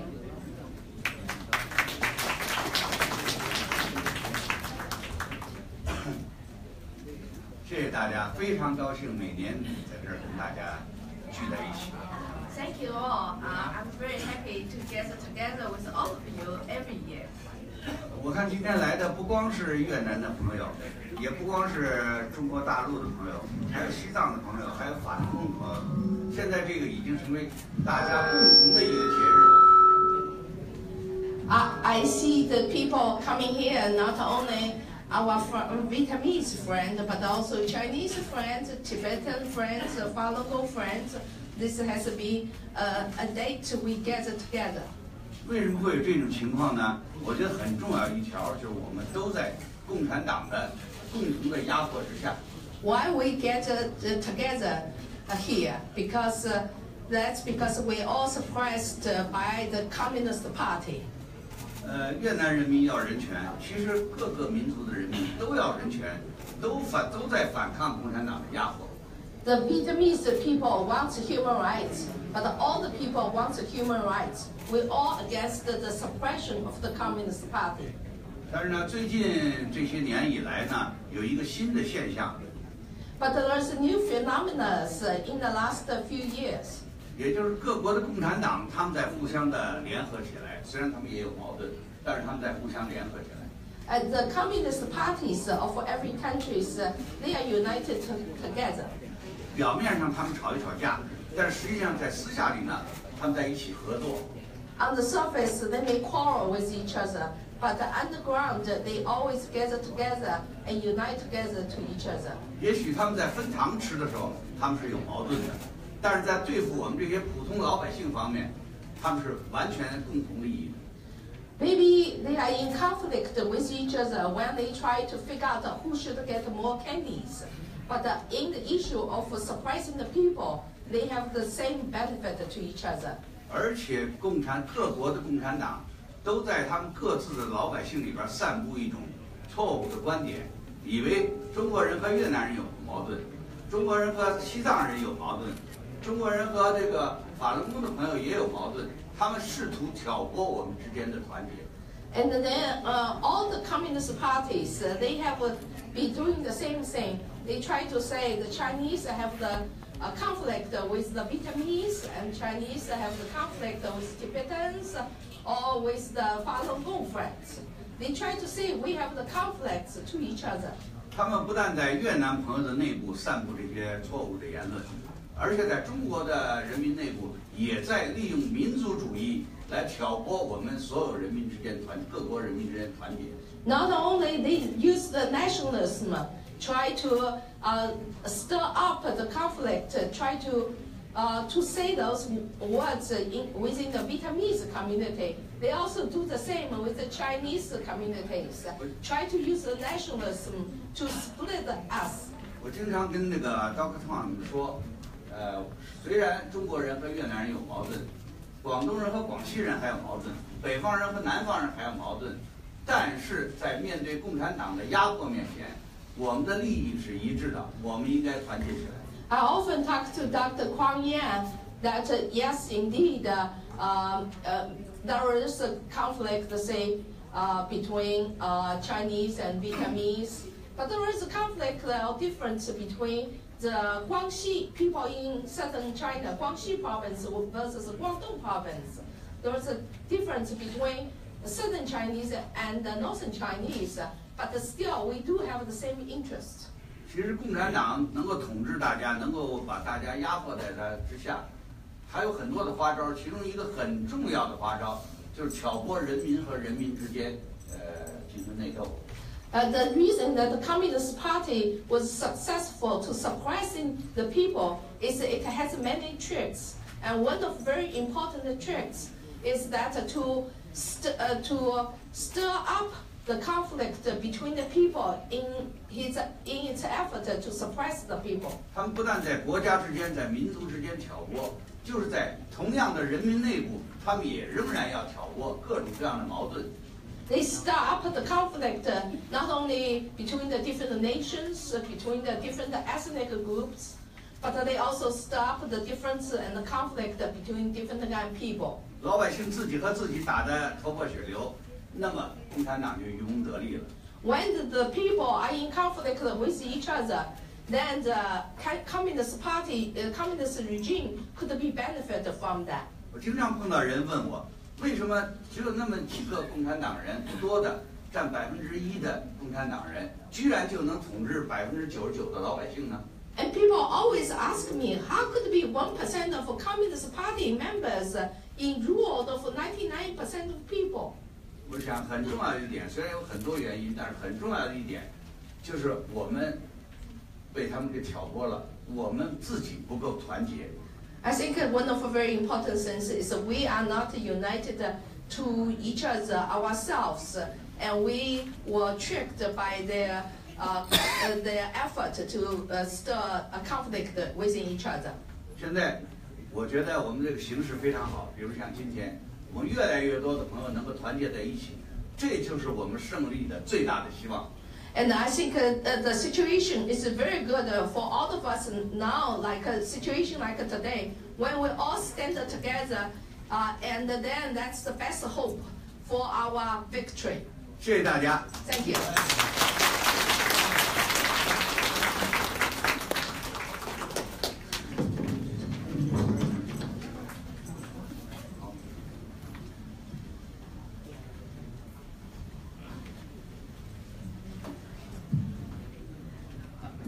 Đức Văn Vo is a Vietnamese-American human rights activist for democracy of Vietnam and the founder of General Coordinator of Viet Forum.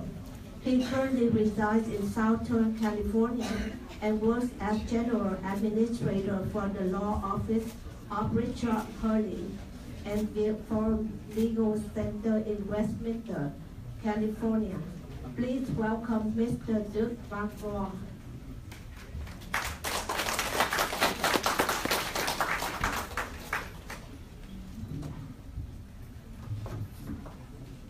Dear Honorable Senators and Representatives, dear respected guests, ladies and gentlemen, today we are here in the U.S. Congress, not just celebrate the 23rd anniversary of the Vietnam Human Rights Day, but we are here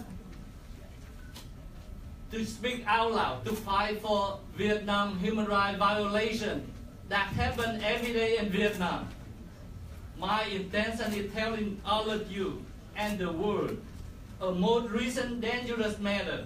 What I call Vietnam environment pollution is a human matter, which also is a systematic human rights violation of Vietnamese communist government.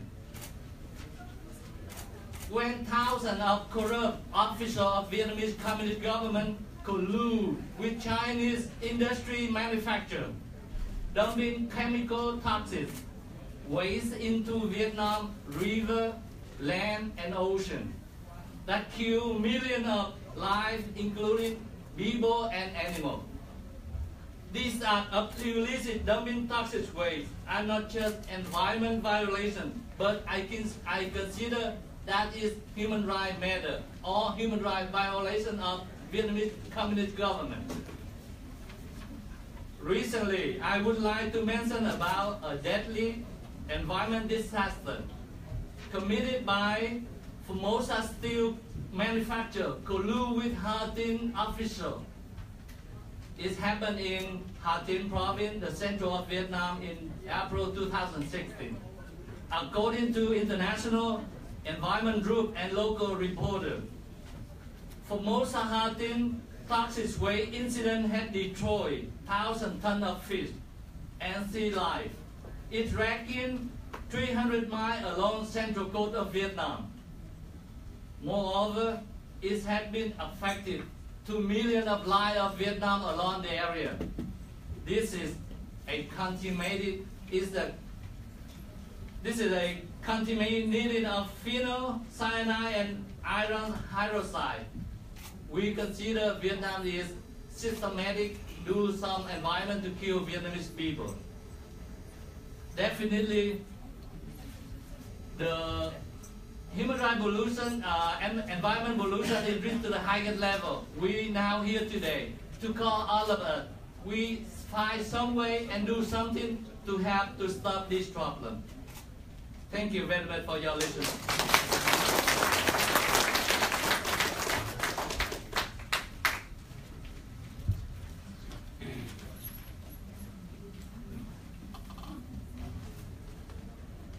Dinah Linh Nguyen is a Vietnamese-American practicing lawyer in Southern California and a public servant and human rights activist for community. Ms. Nguyen is district representative on the Orange County Water District, where she was first elected in 2014. In November 2016, she was elected by her district to the trustee area 5th seat on the Garden Grove Unified School District School Board. Please welcome Ms. Dinah Linh Nguyen.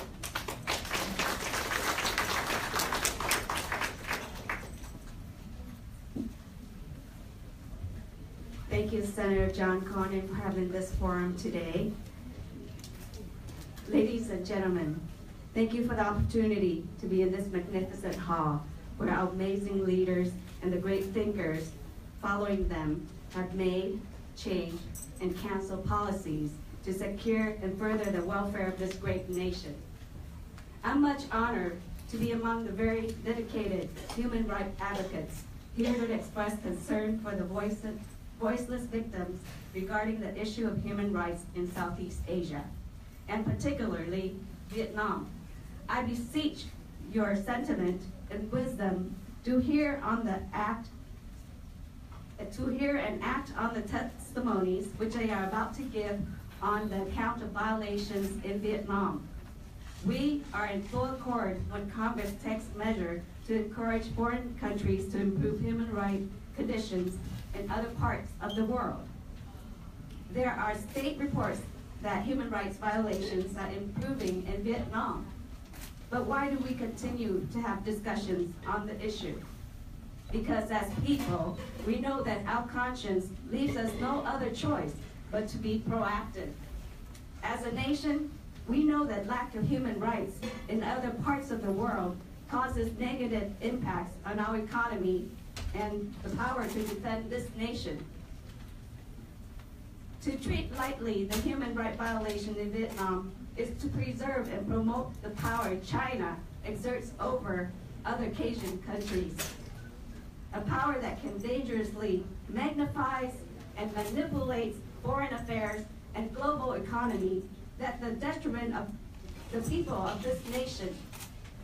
When human rights are ignored, child labor increases, human extortions increases, religions are oppressed, and speeches are oppressed. Millions of women, children, and the impoverished suffer forced servitude and indebtedness conditions that puts the United States at an economic disadvantage and puts China in a superior position. Imagine that our government, what would it be like if we conduct ourselves as so, with no rules, no orders, no conscience? We would have no child protective services, no minimum wage, no labor unions, no environmental standards for companies, no religious establishment for moral support. Lastly, I request that our government open investigations on the following matters committed by Vietnam Communist authorities. First, September 8, 2016, demolition of the Thich Nhat Pagoda. Secondly, February 14, 2017, the beating of Father Nguyen Thuc and 50 parishioners in the Nghệ An province. April 11, 2017, the arrest of Hoa Hao Buddhist, Mr. Hoa Van Hoa and his family, kept in isolation for 14 days without utilities. And lastly, May 2nd, just a few days ago, the death of Mr. Nguyen Hu Tan, allegedly suicide after authorities ransacked his home and arrested him. And as the other speakers have mentioned, they are not doing very much. Even the fact that they are shortening the time for religious registration, that does not change how they treat religion. It's just a form of satisfying the world and to gain some benefits for the government of the corrupted officials. We owe it to our 60,000 fallen Americans in Vietnam and also to our conscience and our nation to make it right. And thank you again for having me at this forum.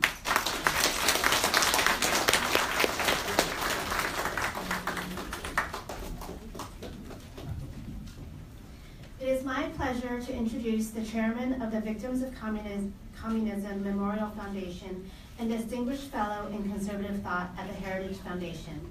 He is the author or editor of 20 books, which have been translated into Chinese, Japanese, Swedish, and French. He is also an adjunct professor of politics at the Catholic University of America. Please welcome Mr. Dr. Lee Edwards.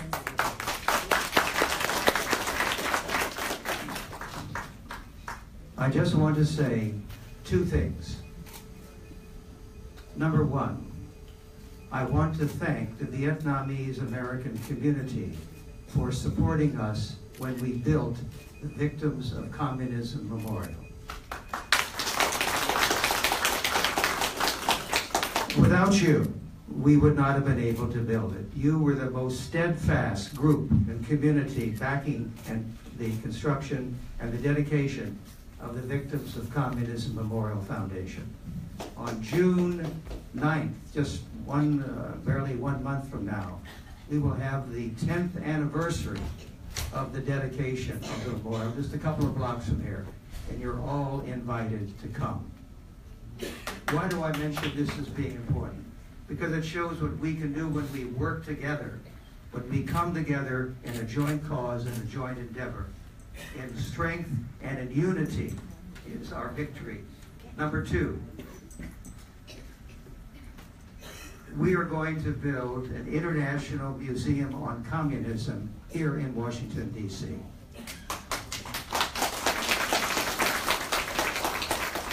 And why do I know that? Because I know that you will support us, you will help us, and I make this commitment to you today, that there will be an exhibit about Vietnam and the horrors and the victims and the crimes of communist Vietnam in that museum. The truth, that's what we want to tell, is the truth, and the whole truth and nothing but the truth about what is happening in Vietnam today. If we continue to keep saying that, then I truly believe that freedom will come to Vietnam, and sooner than the communist bosses realize it. Thank you very much. Don't go away, Dr. Lee Edwards. I would like to have a few words about Dr. Lee Edwards. He's the founder of VOCMF. What does VOCMF mean? Victim of Communism Memorial Foundation.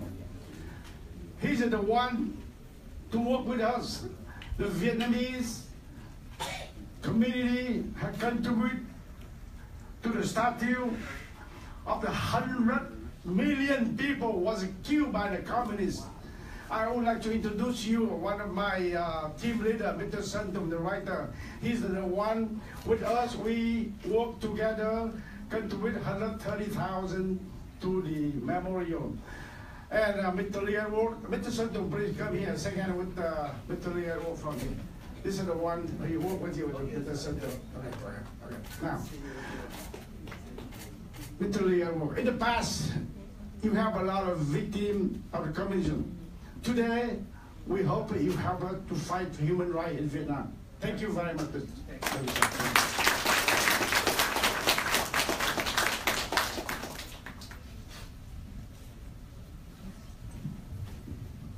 Our next speaker is the chairman of the Falun Gong movement.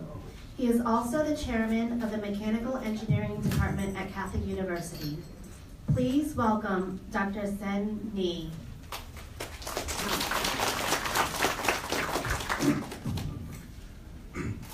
Dr. Quang Nguyen, President Dean, and respected leaders of Vietnam and Asia, ladies and gentlemen, I'm very honored to be invited again to give the brief remark on behalf of Falun Gong of Washington D.C. and for the Creating Communist Party's Global Service Center at your Human Rights Day.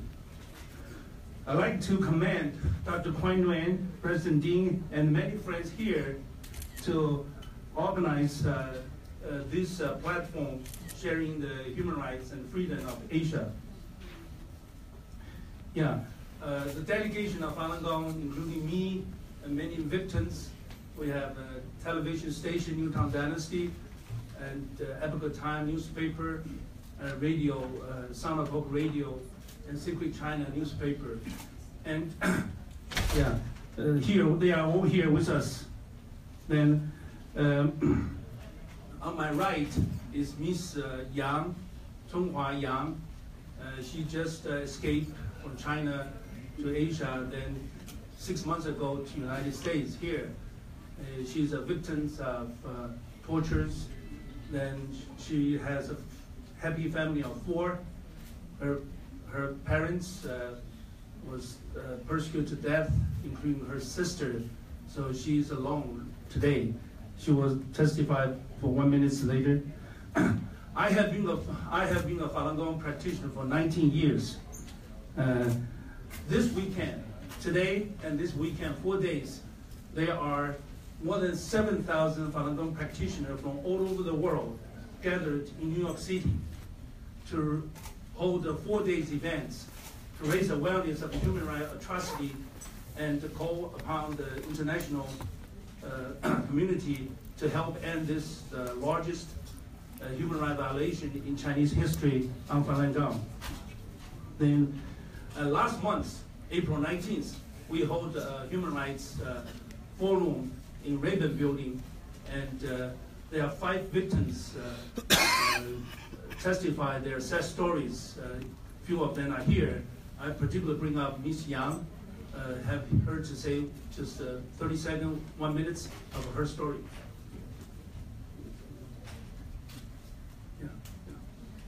各位朋友，大家好，我是来自中国大陆的法轮功学员杨春华。在中共呢对法轮功18年的迫害中，我的家庭呢，爸爸妈妈还有姐姐相继离世。那我的妈妈和姐姐呢，她们都是法轮功学员，在那个中国的劳教所和监狱被迫害离世。那我的父亲呢，在这种精神打击下，长期的身心重压下，也很快离世了。那现在我的家庭只剩我一个人。Yeah, she just said that she had a head injury on 4. Her mother was persecuted to death. Her sister clarified the truth and persecuted to death. And her daddy was so sad and passed away soon after. So she became an orphan now with one person that has escaped to the United States. Her missions in the future just to tell the story to the free world of what's happening there. As you know that human rights violation against Falun Gong were happening in China in the last 18 years. More than 90,000 cases of tortures and inhuman treatments were confirmed and reported, and that amounts to 2/3 of the victims' alleged tortures in China. Then authority estimate that there are 450,000 to 1 million Falun Gong practitioners being detained in jails or detention center anytime in the past 18 years. And this is the largest human rights violations in Chinese 5,000 years of history, I think in the modern world today, and done by the communists. And one thing I want to tell you that there are waves of litigations surged around the world. 35 attorneys and from 29 countries work together as a team to bring the perpetrator to justice. Since 2002, they have been filed 16 lawsuits against Jiang Zemin, the major perpetrator, in 15 different countries. There were 22 lawsuits against other CCP perpetrators, and total 47 lawsuits on the persecution of Falun Gong. This amounts to the largest international legal lawsuits after World War II. And about 2 years ago, in China, there are 210,000 Falun Gong plaintiffs filed the criminal complaints against Jiang Zemin and the perpetrator with crime against humanity. The plaintiffs come from all 34 provinces and regions in China, plus another 29 countries around the world.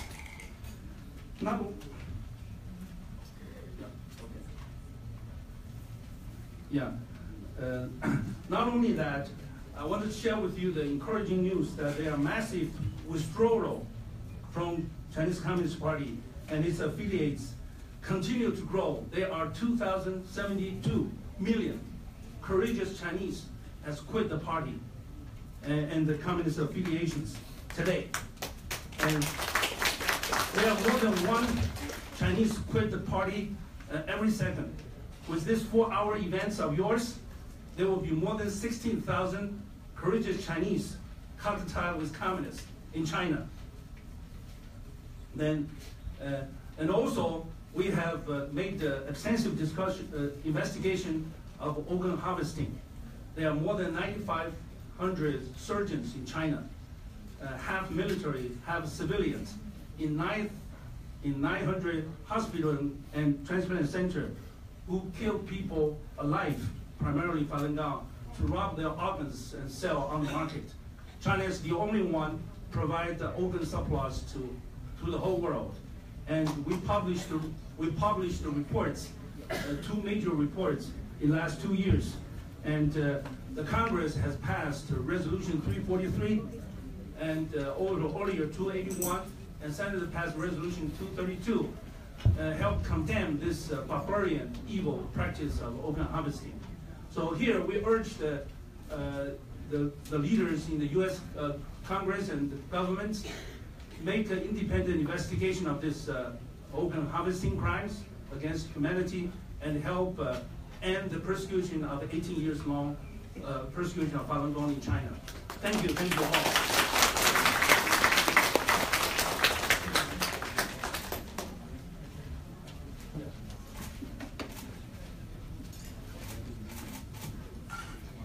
Our next guest is the General Secretary for Dokkum Chushi Gendrek, a non-profit organization fully committed to preserving the rich culture, language, and religious heritage of Tibet, and raising awareness on human rights abuses there under Communist China. Please welcome Mr. Ngawen Tharchin and the board members of Dokkum Chushi Gendrek.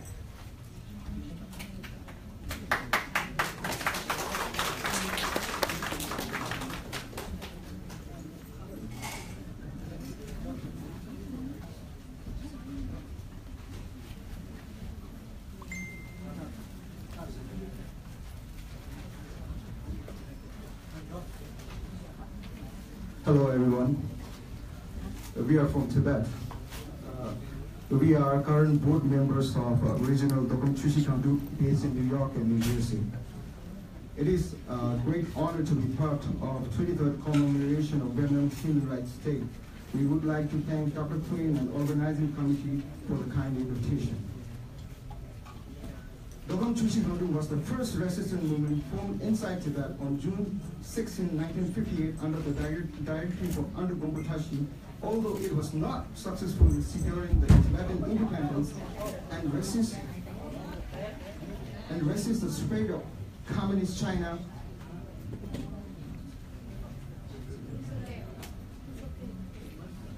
Due to their mighty military power, it did, however, achieve its main objective, which was to ensure the personal safety of His Holiness the Dalai Lama by successfully providing a safe passage to India in 1959. Dokkum Chushi County advocates for the complete and rightful independence of Tibet, and it was initially formed to expel Communist China out of Tibet and begin Tibetan independence, but after the failure of its aim, it finally established itself as a welfare organization in various countries around the world, as we are in the United States. We are not a for-profit organization with Section 501c3 status in the state of New York. We are fully committed to preserving our rich language, culture, religious heritage. Our constant work is to raise awareness about the deplorable human rights situation inside Tibet under Communist China. Tibet shares very close relationship with Vietnam when it comes to religion and culture. Also similarities in politics. Vietnam, a single-party state, and Tibet being ruled by a Communist China, which is also a one-party authoritarian state, Kuomintang, or the Communist Party of China.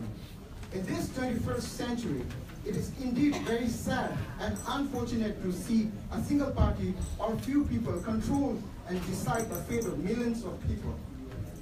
The human rights situation in Tibet continues to deteriorate. The 34th session of United Nations Human Rights Council that opened on February 27th of this year, United Nations High Commissioner for Human Rights, Prince Zaid Raid al-Hussein, expressed serious concern over the cultural and religious restriction inside Tibet.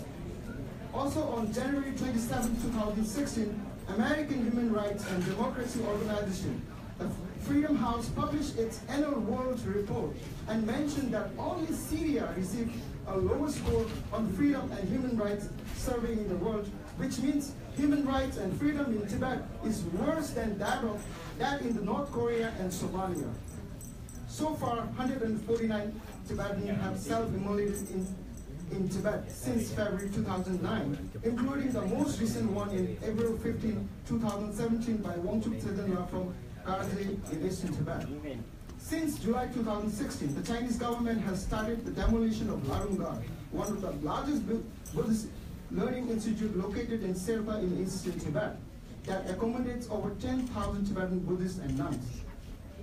Panchen Lama holds the second highest post in Tibetan Buddhism after His Holiness the Dalai Lama.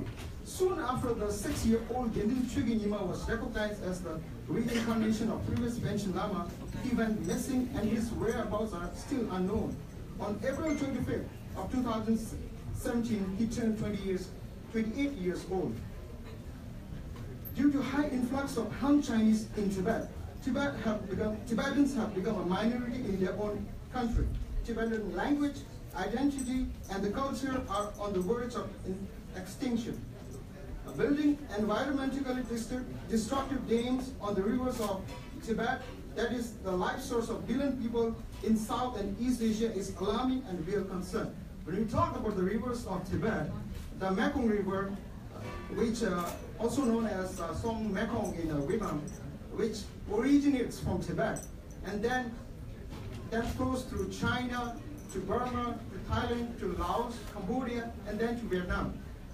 China has at least built 6 massive dams on these rivers, which seriously affects the billions of people living downstream of this river.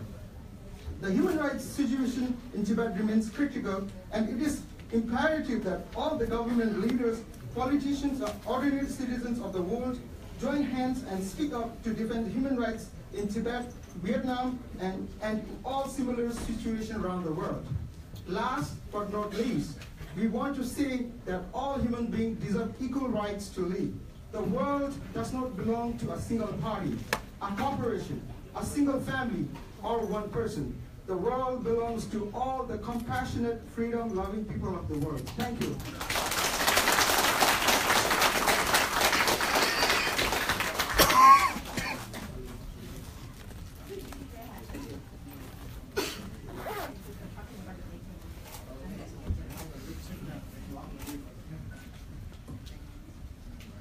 Next speaker is Dr. Warden Ho.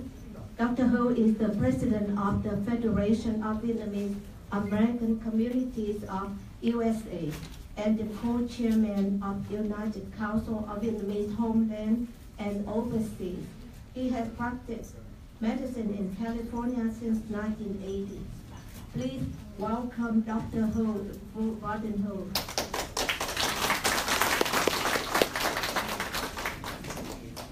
Kính thưa tất cả quý vị chức sắc tôn giáo, kính thưa tất cả quý vị trưởng thượng, kính thưa chủ tịch cộng đồng người Việt Virginia, Maryland và Washington DC, kính thưa tất cả con khách, chúng tôi bác sĩ Ronaldo xin kính chào tất cả quý vị. Ladies and gentlemen, it's my honor to be here today on the 23rd commemoration of the Vietnam Human Rights Day. I came here every year at this the last 6 or 7 years. And every year I came, nothing happened. We still, Vietnam, still the country with human rights violation, with no democracy, and the poorest country in the world. But this year, we came here with tears and hope. Because this year, something has changed. This year, something has changed. As you know, on April 2016, we know about homicide. And we had a lot of fish death, but that relate to human rights, relate to the health of people, not only in Vietnam, South Asia, and global impact. And that relate to human rights issue too. We never see thousands of people in Vietnam stand up for the right. We never see Vietnam people detain communist officers. We never see overseas, California, Houston, Europe, Australia, together, someone with Vietnam. We never see that. So something may happen. In crisis contain two words. In China, in Vietnam too. Danger and opportunity. Nguy hiểm và cơ duyên. In this danger, we have a chance to make things happen. So I think this year is a year with tears, but hope and joy. Before too late, 2020 will belong to, or even though, China, like Tibet. If we like Tibet, we never come back to Vietnam free again. So, ladies and gentlemen, Vietnam policy, Vietnam in our country, please join hands together. Let's do something so we're not ashamed of our future generation, and let's do something that Vietnam will be the country free, democracy, strong, and let we enjoy Thank you.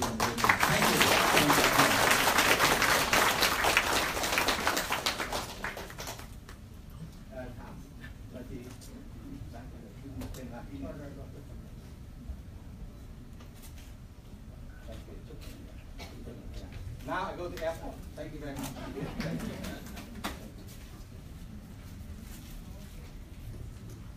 Our next speaker is the president of the Laotian New Generation Democracy Movement, a non-governmental organization that conducts freedom of expression and freedom of information. Please welcome Dr. Richard Sizemore.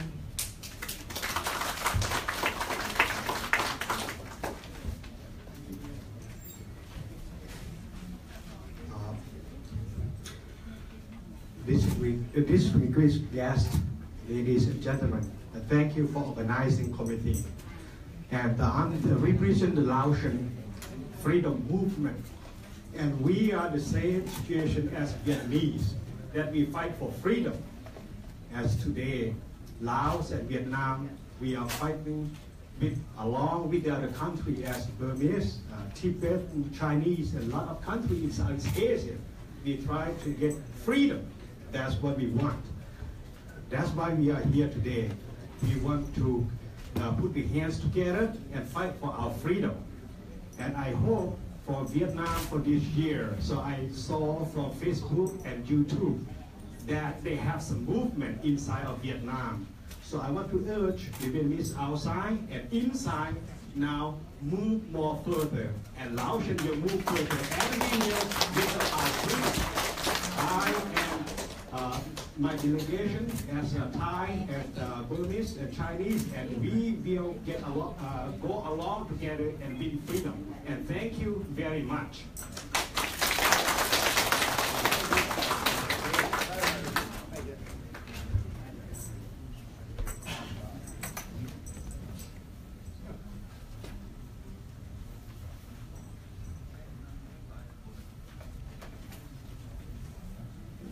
Next speaker, we would like to invite Mr. Don Ngọc Quang. He's a journalist in Vietnam fighting for the democracy and human rights.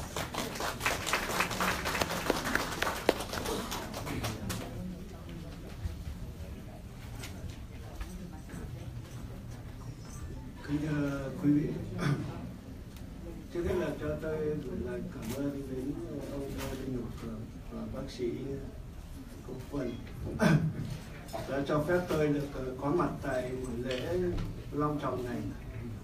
Vì tôi đến từ Việt Nam, tôi mang những tin tức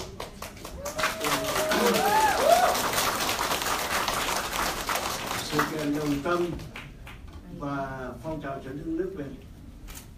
Hiện nay cụ Kình đã trở về với bà con của xã Đồng Tâm, và đây là người anh hùng của nhân dân Đồng Tâm, và tôi đề nghị các quý vị hãy ủng hộ cho đồng bào Đồng Tâm.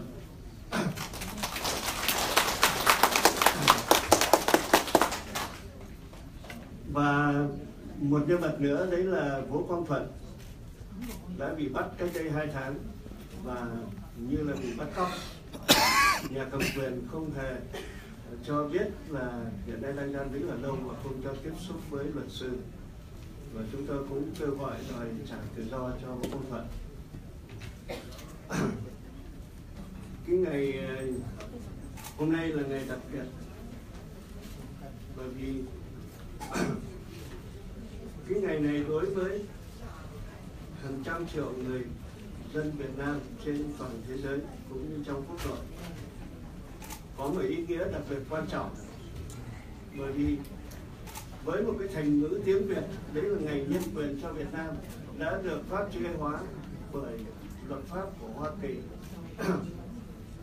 Nhân ngày này thì cho tôi xin được gửi lời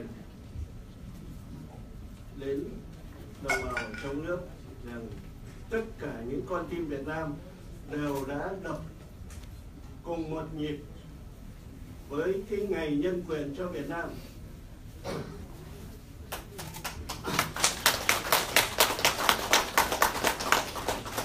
Và tôi tin rằng không chỉ có một ngày mà cả 365 ngày, tất cả những con tim Việt Nam đều đọc với tinh thần của Ngày Nhân quyền Việt Nam.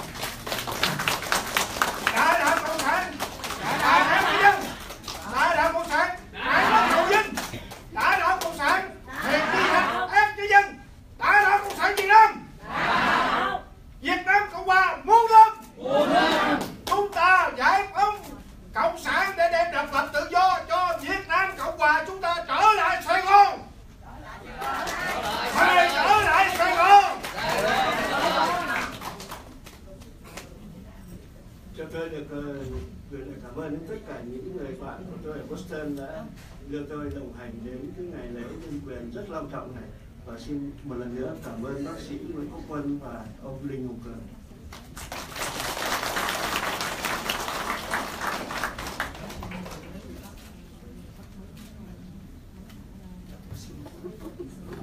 Kính thưa quý vị, không ai yêu đất nước Việt bằng chính người Việt, và không ai hiểu người Việt Nam bằng những người Việt Nam. Đất nước của chúng ta ngày hôm nay đang bị Đảng Cộng sản dâng quê hương và dân tộc cho Việt Nam. Là một người Việt Nam yêu nước, chúng ta có bổn phận và trách nhiệm. Chúng ta hãy nắm chặt vòng tay và yêu thương nhau như trong cái bọc trứng. Xin cảm ơn quý vị.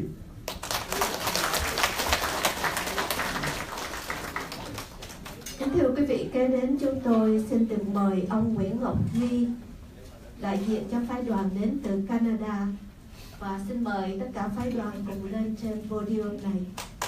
Xin cảm ơn.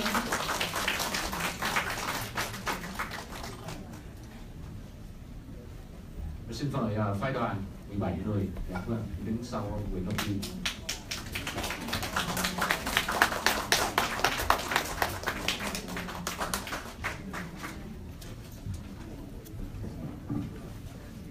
Kính thưa tất cả quý vị quan khách và quý đồng hương, chúng tôi rất là vui được phép của ban tổ chức để cho tất cả anh chị em chúng tôi có mặt trong ngày hôm nay được cùng lên đây. Vì thông thường thì chúng tôi đi đâu là cũng có nhau do cái tình thương, cái sự gắn bó giữa anh em với nhau, và đặc biệt trong ngày hôm nay thì chúng tôi đi lên tiếng cho nhân quyền, cho tự do, cho no ấm của đồng bào mình, cho nên cái sự liên kết của chúng tôi nó càng quan trọng hơn. Vì vậy mà chúng tôi đến đây để cùng có tiếng nói với nhau. Xin các quý vị là đúng ra thì chúng tôi sẽ nói bằng tiếng Việt để nói với đồng bào mình nhiều hơn. Thế nhưng mà hôm nay là chúng tôi lại có sự trù vô đây để có một vài cái lời tiếng Việt đối với các vị dân cử với chính quyền Hoa Kỳ, cho nên chúng tôi lại soạn bằng tiếng Anh, thì xin quý vị cũng vui lòng chấp nhận cho.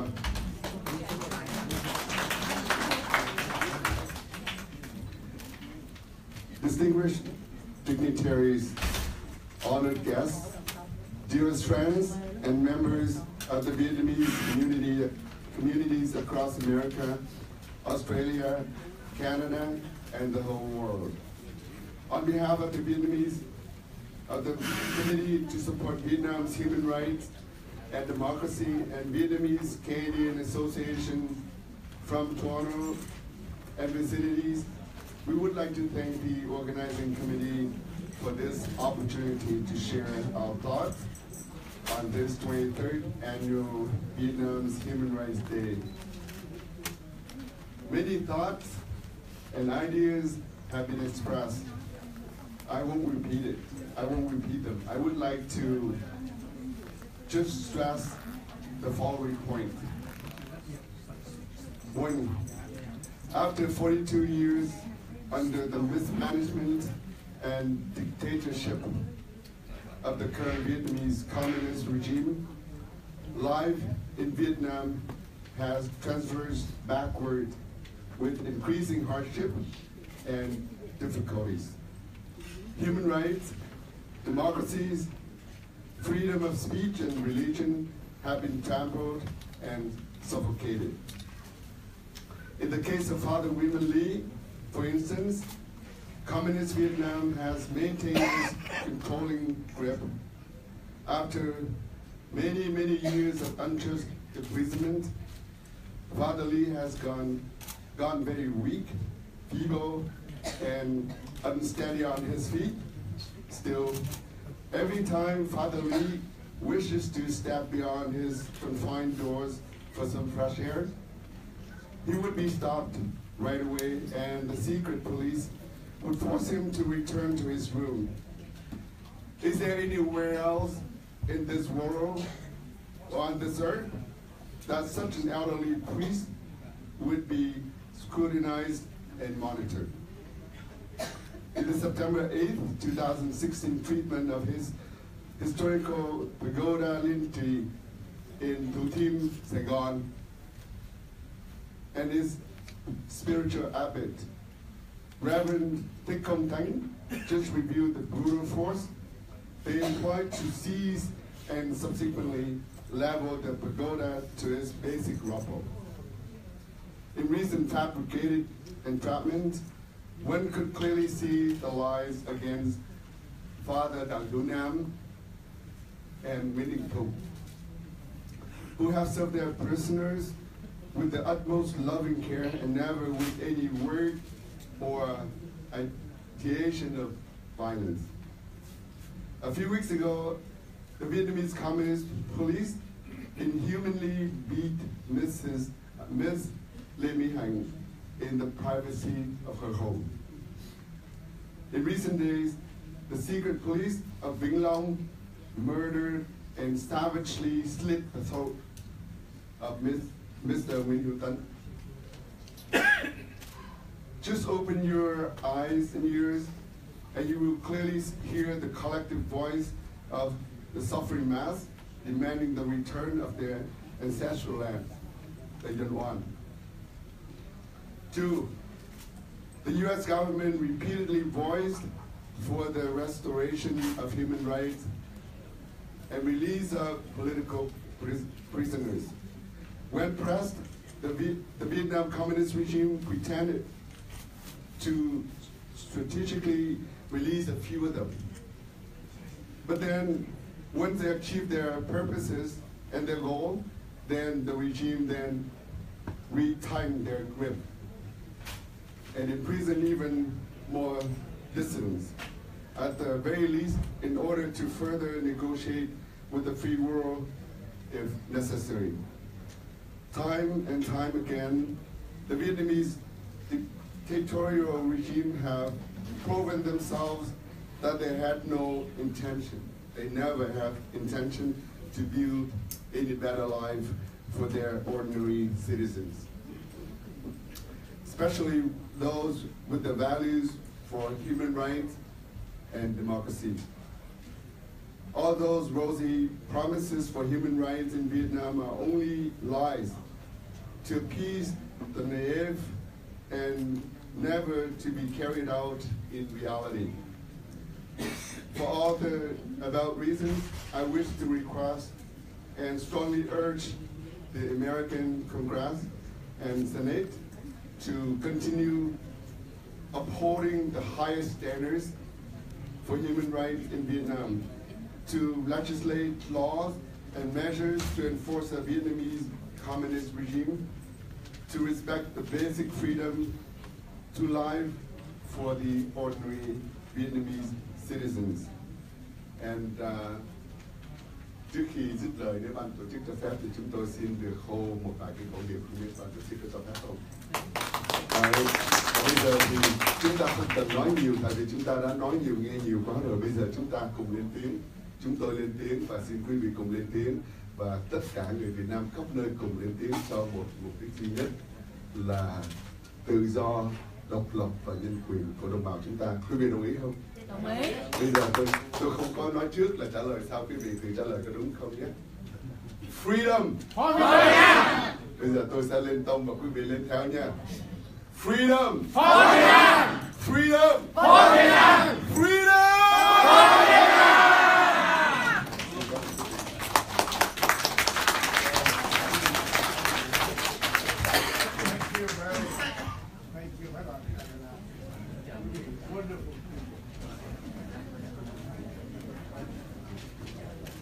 On behalf of the organizing committee for the 23rd Annual Vietnam Human Rights Day, I just wanted to thank you all so much for being here. We couldn't have done it without you. Thank you for your time and your resources, for sharing your stories, for everyone who traveled from near and far to be here today, for all of our wonderful guest speakers. Please let's give them another round of applause.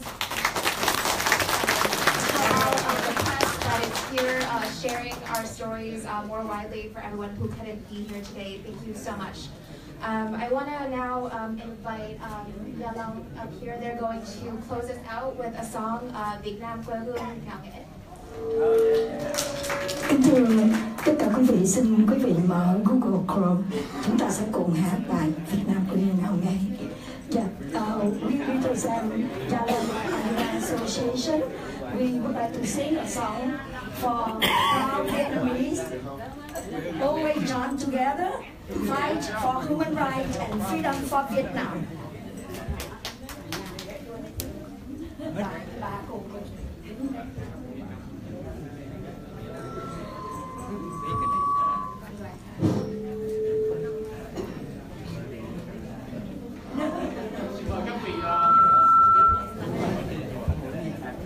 Các vị trung ương đâu ạ?